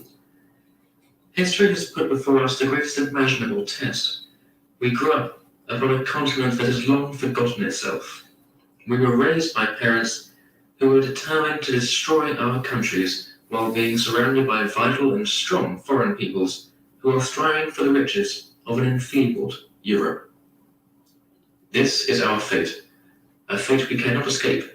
Whether we want it or not, whether we recognize it or not, whether we accept it or deny it, it is and remains our fate. And yet we have a choice. Each one of us must make a decision for himself. Each of us must decide, do we want to tackle the challenge that history presents to us together, or do we want to give up and let Europe fall? It is a difficult decision, and no one should make it lightly. Every choice brings heavy consequences. If we let Europe die, we can still retreat. We can leave the political sphere, give up the big cities, and migrate with our families to remote villages. We can still lead a happy life in peace and quiet and seclusion. We can flee from all the decadence of our society, for there are still other places where we can take refuge. Nothing stops us from achieving personal happiness. But if we do this, if we give up and retreat, then Europe will undeniably and permanently decline and fall. Isn't that fine, so long as we can still live our own lives happily and peacefully? We might also come to a different conclusion. We could proudly and bravely declare, Europe will never pass away. We will never let Europe die. If we were to say this, if enough of us were to say this, if enough of us were to stand up and fight, if we can find the courage for this decision, then yes, Europe will live. Then this continent will be born again and enter a new era of freedom. We will be the heroes of future history. This decision means a great deal of personal suffering. It means a fight, not for weeks or months, but for years and decades, a fight that will tax and take its toll upon each of us. It means standing up against our parents, against the state, against politics, against all who claim to be able to determine our future for us. It means raising our voices, speaking out when our identity is defamed, interrupting when everyone else is in passive agreement. It means dispute.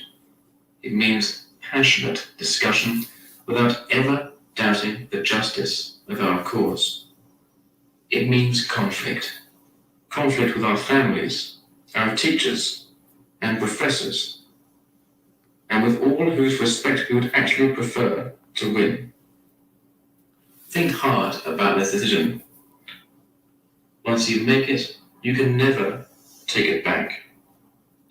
Once you've chosen the struggle for our identity, it will never again leave you in peace. You can never retreat, for you will never be happy until our country is saved. Brothers and sisters, this is our fate, our decision, for we, our generation identity. Chapter 40. Our weapons. Brothers and sisters, our struggle is hard, and our opponents know no mercy. They hate us for robbing them of their illusions. Know that they will use every trick and ruse at their disposal. They will abuse us in the media, ignore and humiliate us, and do everything but talk to us. Don't expect an open dialogue or a lively exchange of arguments. Don't expect them to obey the rules. They won't, and so neither can we. There will only be a dialogue if we force them into one. Therefore, we must seek out confrontation. We have to yell and scream so loudly that no one can ignore us any longer. To this end, we need a courageous and innovative movement. A movement that acts instead of waits. It needs action instead of reaction, passion instead of cold detachment, bravery instead of cowardice, mental agility and flexibility instead of paralysis and conservatism, love instead of hate, community instead of individualism. A movement such as seldom been seen before and will seldom be seen again. We need to throw all of our ballast overboard in order to stay buoyant. We are at war with enemies who enjoy an enormous advantage. They control an arsenal of weapons we can't even dream of. Newspapers, TV stations, political parties and governments. They dominate the public discourse and conspire with one another. If we want to win this struggle, we need to armor up. We must forge intellectual weapons, for our armories are empty. Write books, brothers and sisters, for every sentence ignites passion in 1,000 others. Sing songs, brothers and sisters, for a song can move the entire world. Draw pictures and make videos, for these say more than words ever could. We need every weapon we can lay our hands on. Every one of you has a talent you can use in the fight. Help us forge the weapons we will wield in our battle against the 68ers. We will defeat them, for we, our generation identity. Chapter 41. The Declaration of War. 68ers. We've laid out our arguments in their entirety at last. We've analysed your deeds and your influence in a wide array of settings. We know what you wanted and what you realised. We grasp you and your doings even better than yourselves. Now, hear our verdict. Now and for all times, we declare you to be the downfall and undoing of Europe and the world. You are the enemies of all identities and the opponents of all forms of diversity. You abhor everything vibrant, and colourful. You knowingly destroyed everything that was holy to us and to our ancestors. You damned us to this life in a pale twilight. You murdered our siblings and abandoned your responsibilities. You fought against everything natural and killed everything that had grown up over centuries. Now, we are bringing you to justice. We will tear the scepter of power from your trembling hands. If you do want to give it up, we will fight you until you're dethroned and rendered harmless. However long it may take, whatever it may cost, we will defeat you. Your era is at an end. We will sweep your delusional ideas out along with you.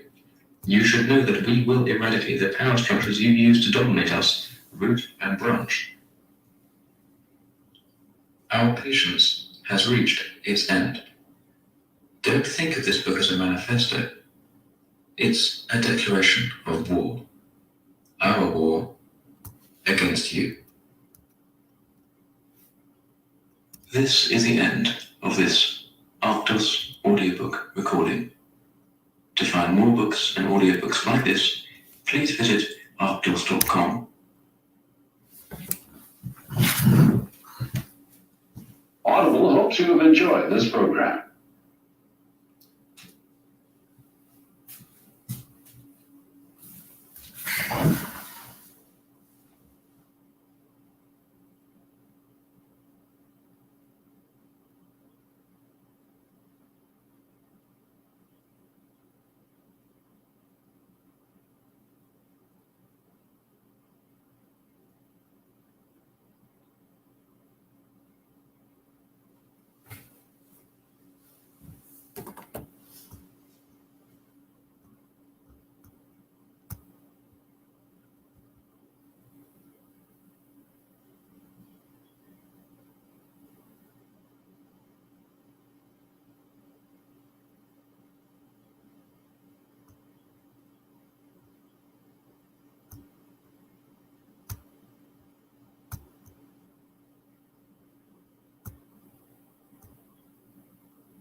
connected.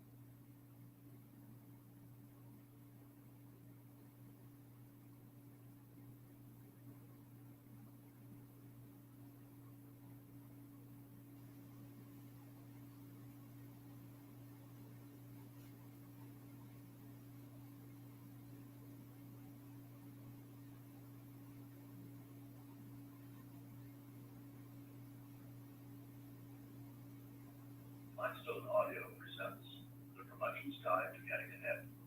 Do's and Don'ts of Right Behavior, Tough Thinking, Clear Writing, and Living a Good Life by Charles Murray.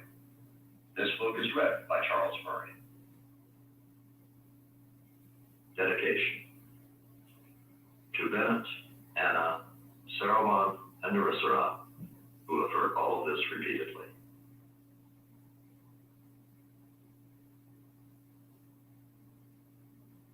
The transition from college to adult life is treacherous.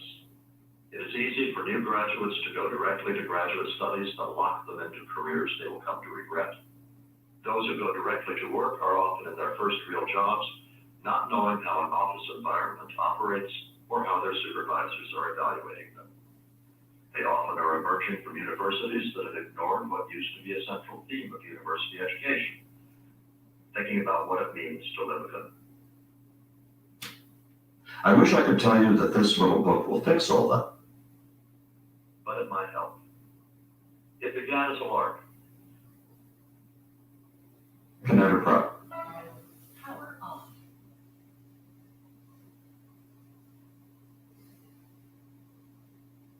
AEI has an intranet site available only to introduction. The transition from college to adult life is treacherous. It is easy for new graduates to go directly to graduate studies that lock them into careers they will come to regret. Those who go directly to work are often in their first real jobs, not knowing how an office environment operates or how their supervisors are evaluating them. They often are emerging from universities that have ignored what used to be a central theme of university education, thinking about what it means to live a good life. I wish I could tell you that this little book will fix all that. It won't, but it might help. It began as a lark. My employer, the American Enterprise Institute, AEI, has an intranet site available only to its staff. About a year ago, some of my colleagues began running a series of tips for interns and entry-level staff on grammar and English usage. I decided to supplement it with a series of my own on proper behavior in the workplace. My wife and children have been calling me a curmudgeon for years because of my crotchety opinions. This was my chance to vent beyond the confines of the dinner table, but to such a small audience that I could give my unvarnished views without getting into trouble. Over the next few months, I got enough encouragement from my readers that I expanded my topics first into tips about writing, and then into more cosmic topics about life in general. Eventually, I decided that I could broaden the audience without getting into too much trouble, and assembled the series into the book that you hold in your hands. I wrote these tips with some assumptions about you, my reader. You are in or near your 20s. You are intelligent. It's not essential that you have a college degree, but you probably do. Many of you attended a well-known college or university. Some of you attended an elite one. You are ambitious. You daydream about becoming a CEO, a high-powered lawyer, head of the World Bank, Pulitzer Prize winner, or President of the United States. Your ambitions are not confined to outward measures of success. You want to become excellent at something. You plan to marry eventually if you have not already. You aspire to be a good person. You aspire to genuine happiness. To put it another way, you are me long ago. For better or worse, I am giving you the same advice I would give to that vanished person. As the Curmudgeon's Guide to Getting Ahead, moves from success in the workplace into the deeper waters of success in living, you will find the occasional bromide, because some of the cliches you've been hearing all your life are actually true and need to be considered afresh. But I hope that most of the tips will offer ideas and options that you have not considered. Charles Murray, Burkittsville, Maryland, November 26, 2013. Part 1. On the presentation of self in the workplace. The first thing you need to understand is that most large organizations in the private sector are run by curmudgeons like me.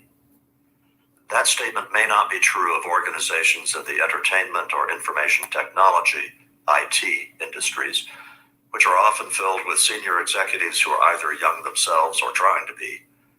But it is true of most large for-profit businesses, nonprofits, foundations, law firms, and financial institutions. Academia goes both ways, with many professors who try to be best buddies with their students, but a few who are world-class curmudgeons. Technically, a curmudgeon is an ill-tempered old man. I use the term more broadly to describe highly successful people of both genders who are inwardly grumpy about many aspects of contemporary culture, make quick and pitiless judgments about your behavior in the workplace, and don't hesitate to act on those judgments in deciding who gets promoted and who gets fired. Be warned, the curmudgeons usually don't give off many clues that they're doing these things. I'm an example. I don't snap at subordinates. When someone approaches me, I like to think that I'm accessible and friendly. I try to express any criticisms cheerfully and tactfully. And yet behind my civilized public persona, I am perpetually ticking off things in my head about the employees I encounter, both pluses and minuses, filing them away, and when the time comes for performance reviews, those judgments shape my responses. Lots of the senior people in your workplace who can help or hinder your career are closeted curmudgeons like me, including executives in their 40s who have every appearance of being open-minded and cool. By their 50s, the probability that they are curmudgeons has risen precipitously. By their 60s, you can just about bank on it, no matter how benign their public presentation of self may be. Curmudgeons of all ages and both genders remain closeted partly because they want to be polite, but also because they don't want to sound like geezers, old and out of touch. Voicing curmudgeonly opinions would instantly label them as such, so they never admit that they judge you on the basis of their inner curmudgeon, but they do.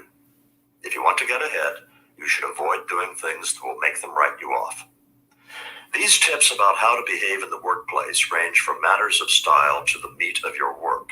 Some of them advise you to conform to your curmudgeon's prejudices on matters that you may think should be no one's business but their own.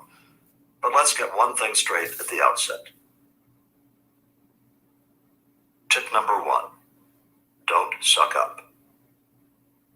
Let's assume that you're going to work for a quality organization in the private sector. Within that organization, some of the people who run the place will be extremely good at what they do, some will be merely competent, and some will conform to the Peter Principle. Employees tend to rise to their level of incompetence. It's not a good idea to suck up to any of them. By sucking up, I mean flattering supervisors, pretending to agree with their bad ideas, or otherwise unctuously trying to ingratiate yourself with them. Sucking up is usually thought to be a great way to get ahead, so this advice requires some explanation. My career has brought me into contact with many highly successful people from the corporate, financial, publishing, journalistic, and scholarly worlds. Maybe I've just been lucky, but I have to go by my experience. Just about all of the highly successful people I've dealt with have been impressively skilled. I cannot think of any who got to their prominent positions by faking it. They have also almost always been self-confident, not in need of stroking, and good judges of people. Caveat: I have had no experience with highly successful people in the entertainment industry or in government bureaucracies where my advice may not apply.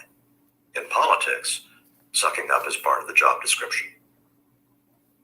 If the highly successful people in your organization are like that, trying to tell them they're wonderful will be a disaster. They will recognize what you're doing and disdain you for it. And it's not going to work much better with other supervisors. You don't want to suck up to the less competent or the incompetent because 1, they probably are not in a position to help you much anyway. And 2, there's too much danger that the people you really want to impress will observe your sycophancy and remember it. The flip side is that highly successful people tend to value honesty and courage. I'm not recommending that you go out of your way to disagree with them or otherwise show your independence. It's appropriate to be tactful if you're a junior person working with a senior person, and you certainly don't want to be abrasive. Just don't trim your views if they go against the grain of the discussion. Express yourself forthrightly, and the odds are that you'll get points for it. If I'm wrong, and you find yourself in an organization where sucking up is in fact a good way to get ahead, look for a new job. It's not a quality organization after all, no matter how glittering its public reputation may be. Life is too short to work there. Tip number 2. Don't use first names with people considerably older than you until asked, and sometimes not even then. I have in my library the 3-volume collected correspondence stretching over a half-century between James Madison and Thomas Jefferson. Their friendship was deep and intimate, and yet the last letter from Jefferson to Madison, written less than a month before Jefferson's death, begins not with Dear Jemmy, Madison's nickname, but with Dear Sir. It concludes with Most affectionately yours, T.H. Jefferson, not Tom or Thomas, but T.H. Jefferson. Ah, for the good old days. The use of first names has undergone a cultural transformation in the last 3 or 4 decades, so that by now, the use of honorifics and last names is nearly extinct. It's not just the telemarketer on the other end of the phone who calls you by your first name. I've had parents introduce me to their 6-year-old with the words, "This is Charles," requiring me to choke back an overwhelming urge to pat the little one on the head and say, "But you may call me sir." I blame this misbegotten use of first names on the baby boomers. Frightened of being grown up since they were in college, they have shied from anything that reminds them they're not kids anymore. But we're not talking about your social interactions with random aging boomers. We're talking about your professional interactions with highly successful older people whose good opinions you would like to acquire. By and large, highly successful people are quite aware that they are grown-ups, so cater to them. Call them by their last names until invited to do otherwise. Often the invitation will be offered the first time you meet that highly successful person. "Call me Bill," says Mr. Smith. But before you respond with, "Sure, Bill," consider what's going on. One possibility is that Bill is serious, in which case, "Sure, Bill," does you no harm. But another possibility is that Bill is going through the motions because he doesn't want to appear old and grumpy. In that case, suppose you thank him without using Bill, and subsequently, unobtrusively, continue to refer to him as Mr. Smith. It's a no-lose proposition. If Mr. Smith really likes being called Bill by new employees 40 years his junior, it will give him a chance to say so and show what a nice guy he is. If Bill is a closeted curmudgeon, his opinion of you will rise. Another consideration is this. If you start out your relationship with a highly successful older person on a Mr. or Ms. basis, you can look forward to a satisfying moment down the road. At some point, when you have proved yourself, Mr. Smith is going to say to you, "I think it's time you called me Bill." The pleasure of that moment is inestimable. Tip number 3. Excise the word "like" from your spoken English. Do you use the word "like" as a verbal tick? I mean, do you insert it in random points in your spoken conversation? If the answer is yes, this is the single most important tip in the entire book. Stop it. I cannot think of another flaw among members of recent generations, this has been going on since at least the 1990s, that irritates curmudgeons more. Many of us have a hard time staying in a conversation with people who use "like" in every sentence. We resist hiring them. If assigned such people on our staffs, we avoid interacting with them. Yes, our reactions really can be that extreme. Even moderate use of "like" as a verbal tick lowers our estimate of the offender's IQ and moral worth. How many of the people who can help or hinder your career feel as strongly about the "like" tick as I do? More than you might think. I am struck by the high percentage of people who have risen to senior positions who also care deeply about the proper use of the English language. That kind of pickiness is common not just in professions like mine, where the English language is our stock in trade. A surprising number of senior executives in corporations that make soap or machine tools are picky about good English. An even higher proportion of them are obsessively precise about everything. To people who love the English language and are precise, your use of like as a verbal tick is a proclamation that you don't love the language and are sloppy. Unfair? Maybe. But that won't keep us from writing you off. Tip number 4. Stop reaching out and sharing and other prohibitions. In every era, novel ways of saying something get picked up, and soon thereafter what was once evocative becomes stale. I start with the big 3. Share, reach out, and be there for you. That unequivocally should be struck from your spoken and written language, then proceed to somewhat less offensive fads. The final ones are overused by just about everybody in Washington where I work. I'm not sure how much of a problem they are elsewhere, but you can extrapolate from these examples to trendy phrases that are used in your industry and put yourself on guard against them. Share. People don't just tell people things anymore, they share them. I suppose this fad got started because it conveys an attractive sense of bringing the other person into your personal circle, and sometimes share is the correct word.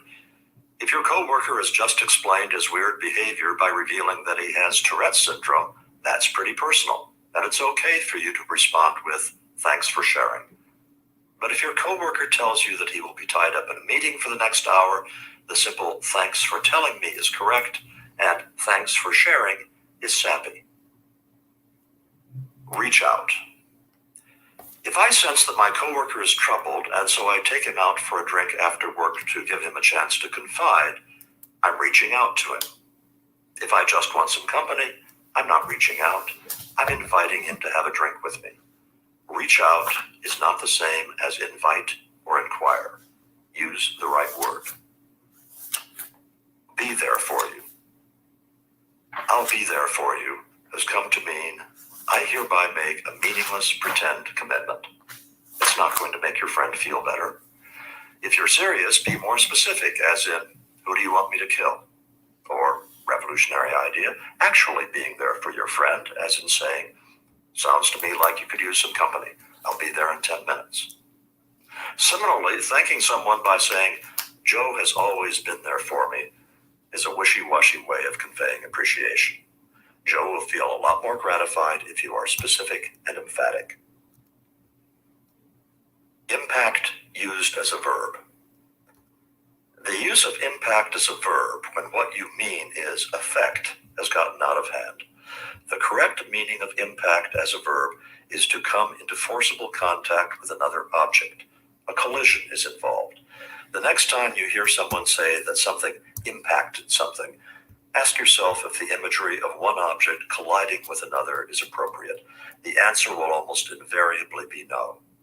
When choosing a verb, be content with affect and save impact for when you intend the imagery that the word is supposed to convey.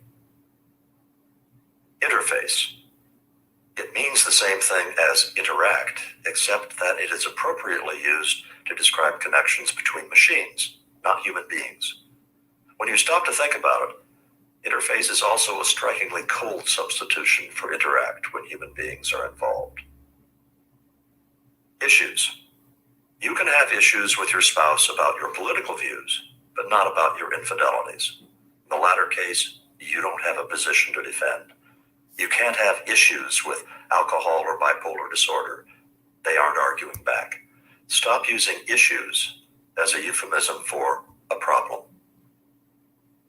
Brand, as in brand yourself or branding referring to human beings. Start by recalling what branding originally meant.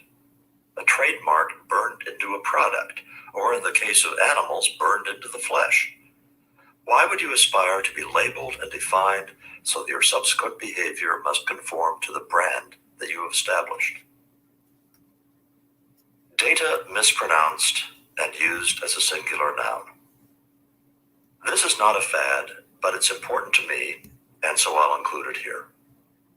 People who deal with data professionally know that the first syllable of data rhymes with rate, not rat. The word is plural, so they say the data reveal that, not the data reveals that. You will hear some prominent people, especially television journalists, pronounce data incorrectly. I am told that the style manuals at some major publications now say that it's permissible to treat data as singular. Do not lower yourself to their level. Going forward. This is an example of a phrase that sounds good the first time you hear it used in its new meaning of next, or in the future, or from now on, e.g., this will be our strategy going forward. But after you hear it repeatedly, it grates. Just say, this will be our strategy from now on. It's cleaner. Grow, referring to something that is not a plant or some other living thing, as in grow your business or grow the economy. It's a corruption of a perfectly good verb for no reason. The English language has plenty of ways to talk about expanding or enhancing non-living things. Drill down. The first time I heard drill down, I thought it was an effective image, going deeper into a complex issue. Many other people had the same reaction, and so we all started using it. Now it's a cliche. Incentivize. What's wrong with just saying that you want to create incentives? Besides being overused, incentivize has an ugly connotation of manipulating people to do things, while the noun incentive evokes people determining that something is in their self-interest and acting upon that judgment. A more respectful image. At the end of the day, this was originally an evocative way of referring to the eventual result after a prolonged negotiation or political debate. E.g., at the end of the day, the Democrats will have to settle for X and the Republicans will have to yield on Y. As in the case of drill down, overuse has destroyed its initial charm. By now you get the idea. For similar reasons, avoid using dialogue, liaise, or prioritize as verbs. Avoid politically correct monstrosities such as differently abled. Avoid proactive, paradigm, stakeholder, and point in time. Avoid the trite, pretentious, jargony, or any word or phrase that reminds you of the way bureaucrats talk. Tip number 5. On the proper use of strong language.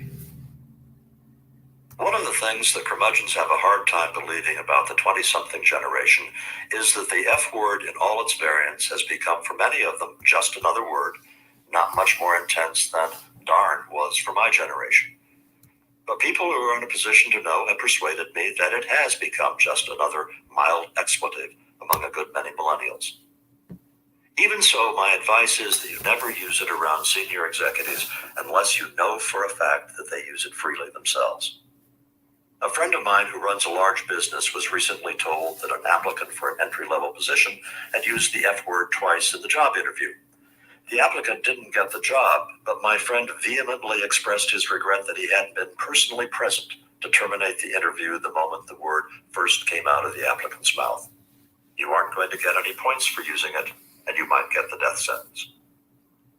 I'm told that none of this advice applies if you work in the entertainment or IT industries, where the use of the F word is as obligatory as the use of like. I don't know from personal experience. I'd still be cautious at the outset. It's not that curmudgeons don't use the F word. Some don't. A surprising number of highly successful people don't swear at all, but most of us, including me, do. But we try to use strong language appropriately, and that's the point of the rest of this tip. Life's vagaries confront us with situations that call for us to express the full range of reactions. One of the glories of the English language is that it has vocabulary that can be called upon for all those situations. The heedless younger generation has frittered away that patrimony. Explain it to me. If you use the F word as a kind of oral punctuation mark, how do you convey to your fellow human beings that you are really, truly shocked or angry about something? Say it 5 times in a row. The dialogue on some cable TV shows suggests that it is indeed today's solution. It's pathetic. What's true of the F word is also true of the other classic Anglo-Saxon monosyllables. Their ubiquitous use is tiresome and pointless, casts a thin coat of grime over the conversational landscape, and degrades your ability to call upon their shock value when needed. Consider your own need to get your point across when you're dealing with coworkers. Here's some advice for doing so. We all unconsciously calibrate where the people we know fall on the strong language continuum. Some people, e.g. many of your mothers, can get our immediate attention if they use even damn, because we know that damn, for them, is the equivalent of a barrage of obscenities from someone else. If you become such a person to those around you, advantages accrue. First, abstaining from casual obscenity gives you the aura of an adult. Maybe I'm just out of touch, but ask yourself if I might be right. No matter how commonly the classic Anglo-Saxon monosyllables are used, they continue to carry with them a whiff of the jejune. In some small way, they say to those around you, "See, I'm still not a grown-up." That's not something you really want to advertise in a job setting. Second, abstaining from casual obscenity lets you be precise about distinguishing among the times when you are mildly critical, seriously displeased, and outright angry without appearing out of control or flummoxed. Go back to my earlier point. If using even damn is unusual for you, you can let a colleague or subordinate know you are irked simply by sticking damn into an otherwise unremarkable instruction delivered in an even tone of voice. If that's the case, imagine how easy it is to scare the living daylights out of them just by ratcheting your interjection another level or two up the vulgarity ladder. Third, it is a lot of fun, once you have established a restrained persona, to watch the startled look on others' faces when you do let loose. You will instantly have their complete and perhaps terrified attention. Tip number 6. On piercings, tattoos, and hair of a color not known to nature. If you have visible tattoos, piercings, or hair of a color not found in nature, curmudgeons will not hire you, except for positions where they don't have to see you, and perhaps not even those. If you are hired by someone else, curmudgeons will not give you a fair chance to prove yourself. In such cases, we judge on appearances, thinking that you embody that which we find most distasteful about the current cultural sensibility. I know that it's terribly unfair, but you won't get anywhere by trying to reason with us. For example, don't point out to us that women have pierced their ears for millennia. Yes, we will respond.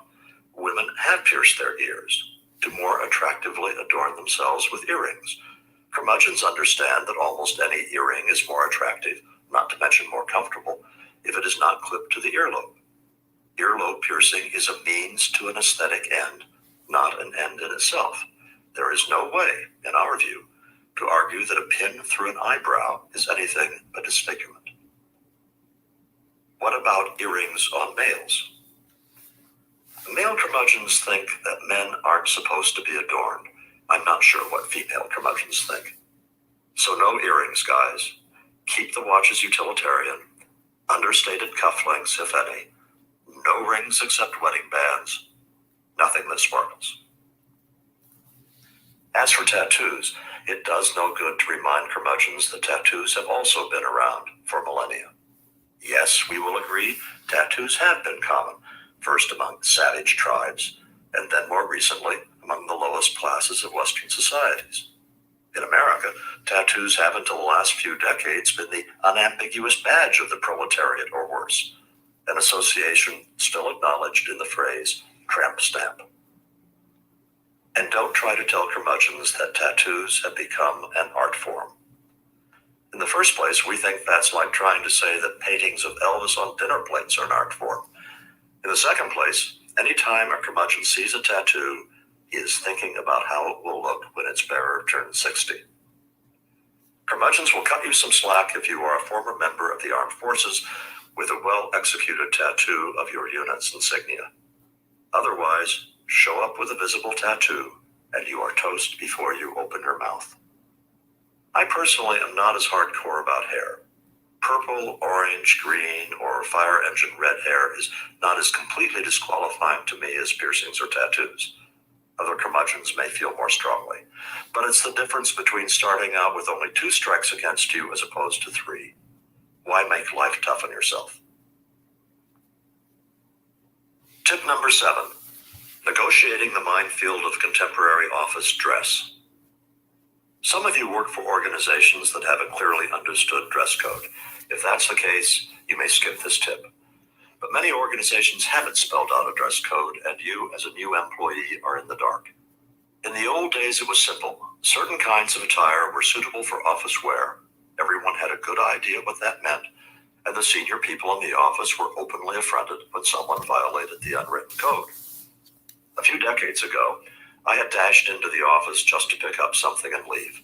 I wasn't going to be in the building more than 10 minutes, so I arrived wearing a flannel shirt and jeans. As I was standing in front of the 10th floor elevators waiting to leave, one of those elevators opened and out stepped Irving Kristol, AEI's most revered scholar. Irving was a warm and unpretentious person and a good friend, but there was no warmth in his eyes as he deliberately looked me up and down and said, "Well, what have we here?" and walked away without another word. From that day until his death, long after it had become customary for AEI scholars to work in shirt sleeves, I never arrived at AEI in anything except a coat and tie. Even 20 years ago, that kind of reprimand was becoming rare. By now, it's almost non-existent. Senior people have gotten timid about enforcing unwritten rules, and that makes their well-meaning hypocrisy treacherous for 20-somethings.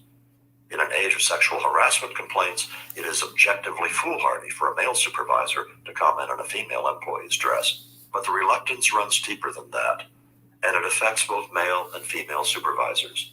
Suitable and unsuitable office attire have become nebulous concepts. Consequently, criticizing an employee's dress now feels queasily personal.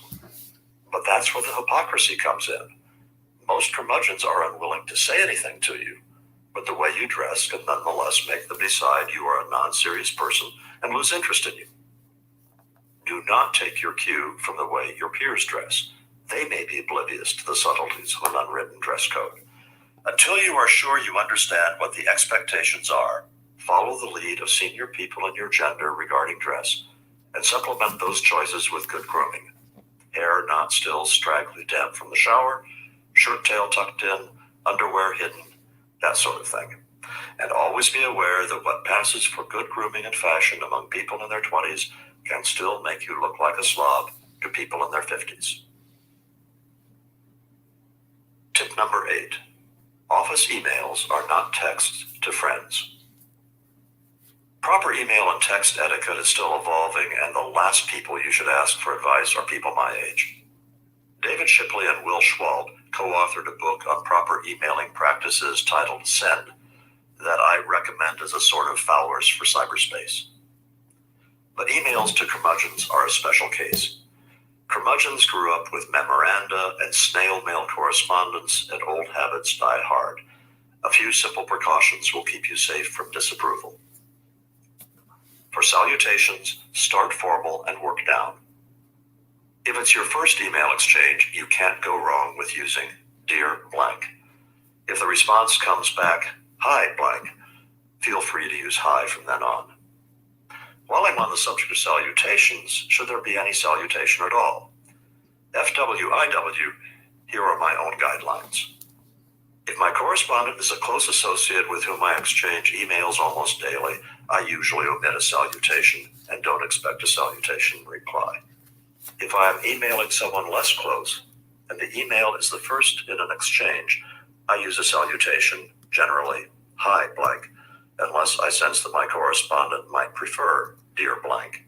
For example, because I know the person is old like me.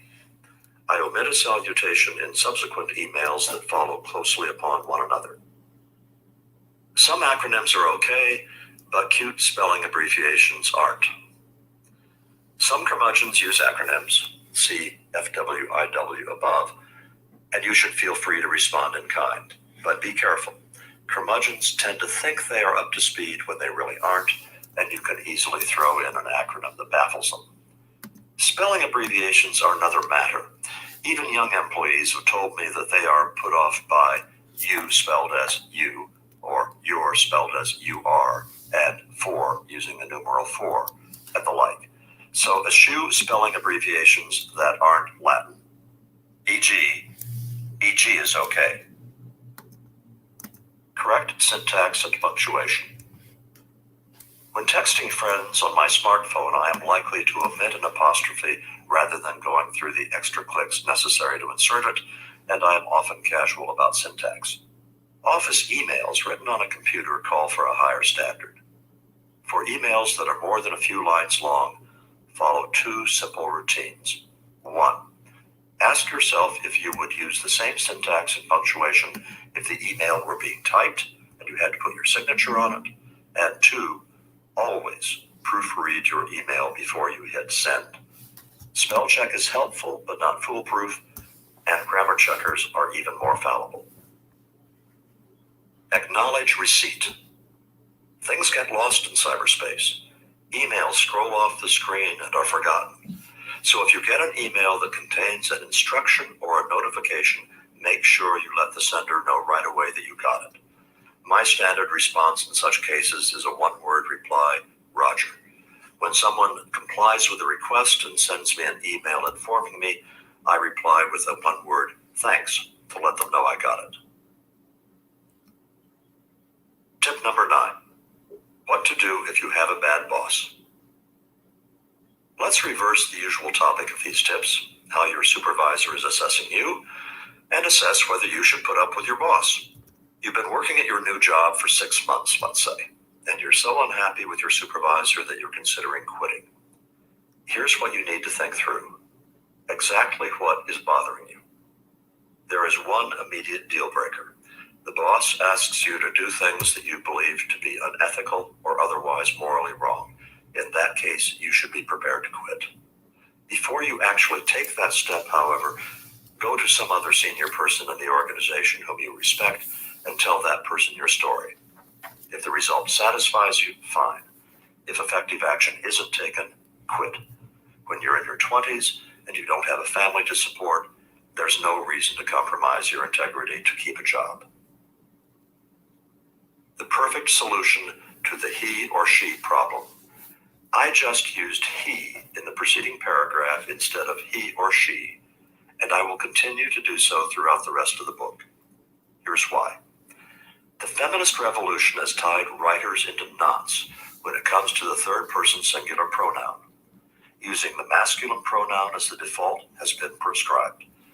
Some male writers get around this problem by defaulting to the feminine singular pronoun, which I think is icky. Using the gender-neutral they and them as substitutes for the singular pronoun is becoming common, and I can accept this jury-rigged solution for spoken English, but I hate to use it for written text. For a quarter of a century now, I have been promoting this solution. Unless there is an obvious reason not to, use the gender of the author, or in a co-written text, the gender of the principal author. It's the perfect solution. Whether we're talking about books, articles, office memos, or emails, just about as many women as men are writing them these days. If we all adopt my solution, there will be no gender pronoun imbalance in the sum total of English text, and all of us will be freed from the clunkiness of he or she, not to mention the barbarity of S/HE. What's not to like? What about a boss who is a nice person but incompetent?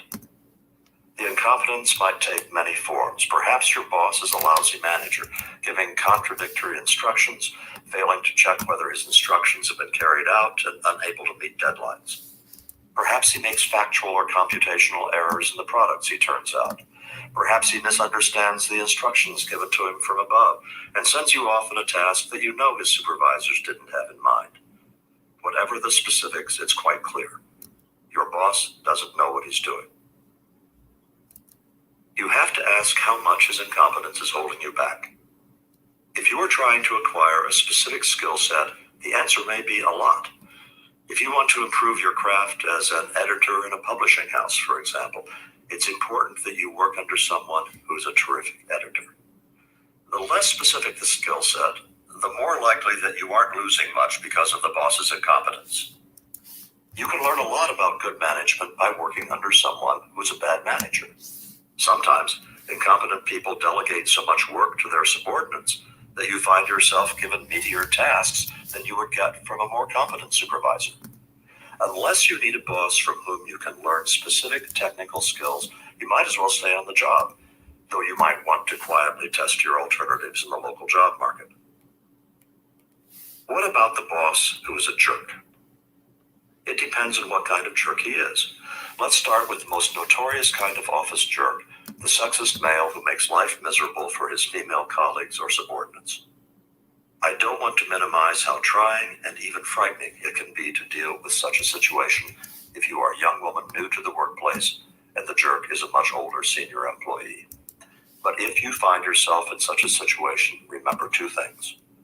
First, even the hint of a formal sexual harassment complaint scares employers who badly want to avoid the legal hassle and the financial costs that a complaint entails, and should scare the sexist jerk even more.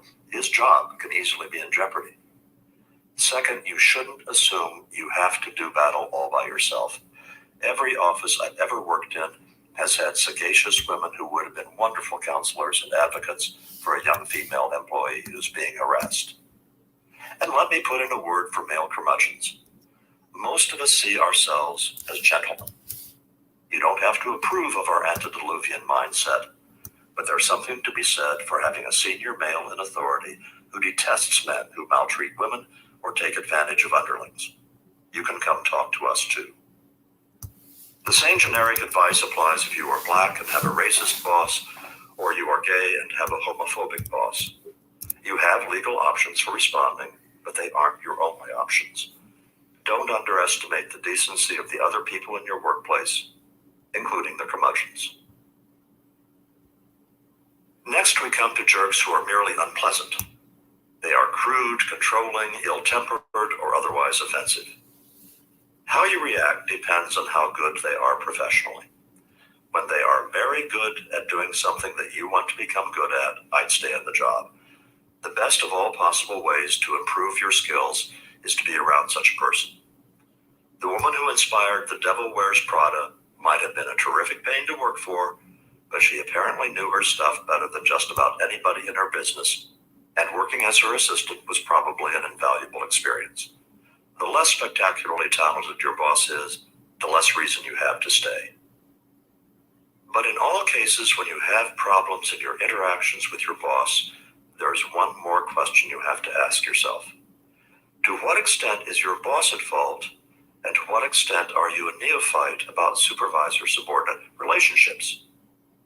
Some of you have reached your 20s without ever having been treated as a subordinate, and you are not used to it. What you see as arbitrary, insensitive, or hostile behavior on the part of your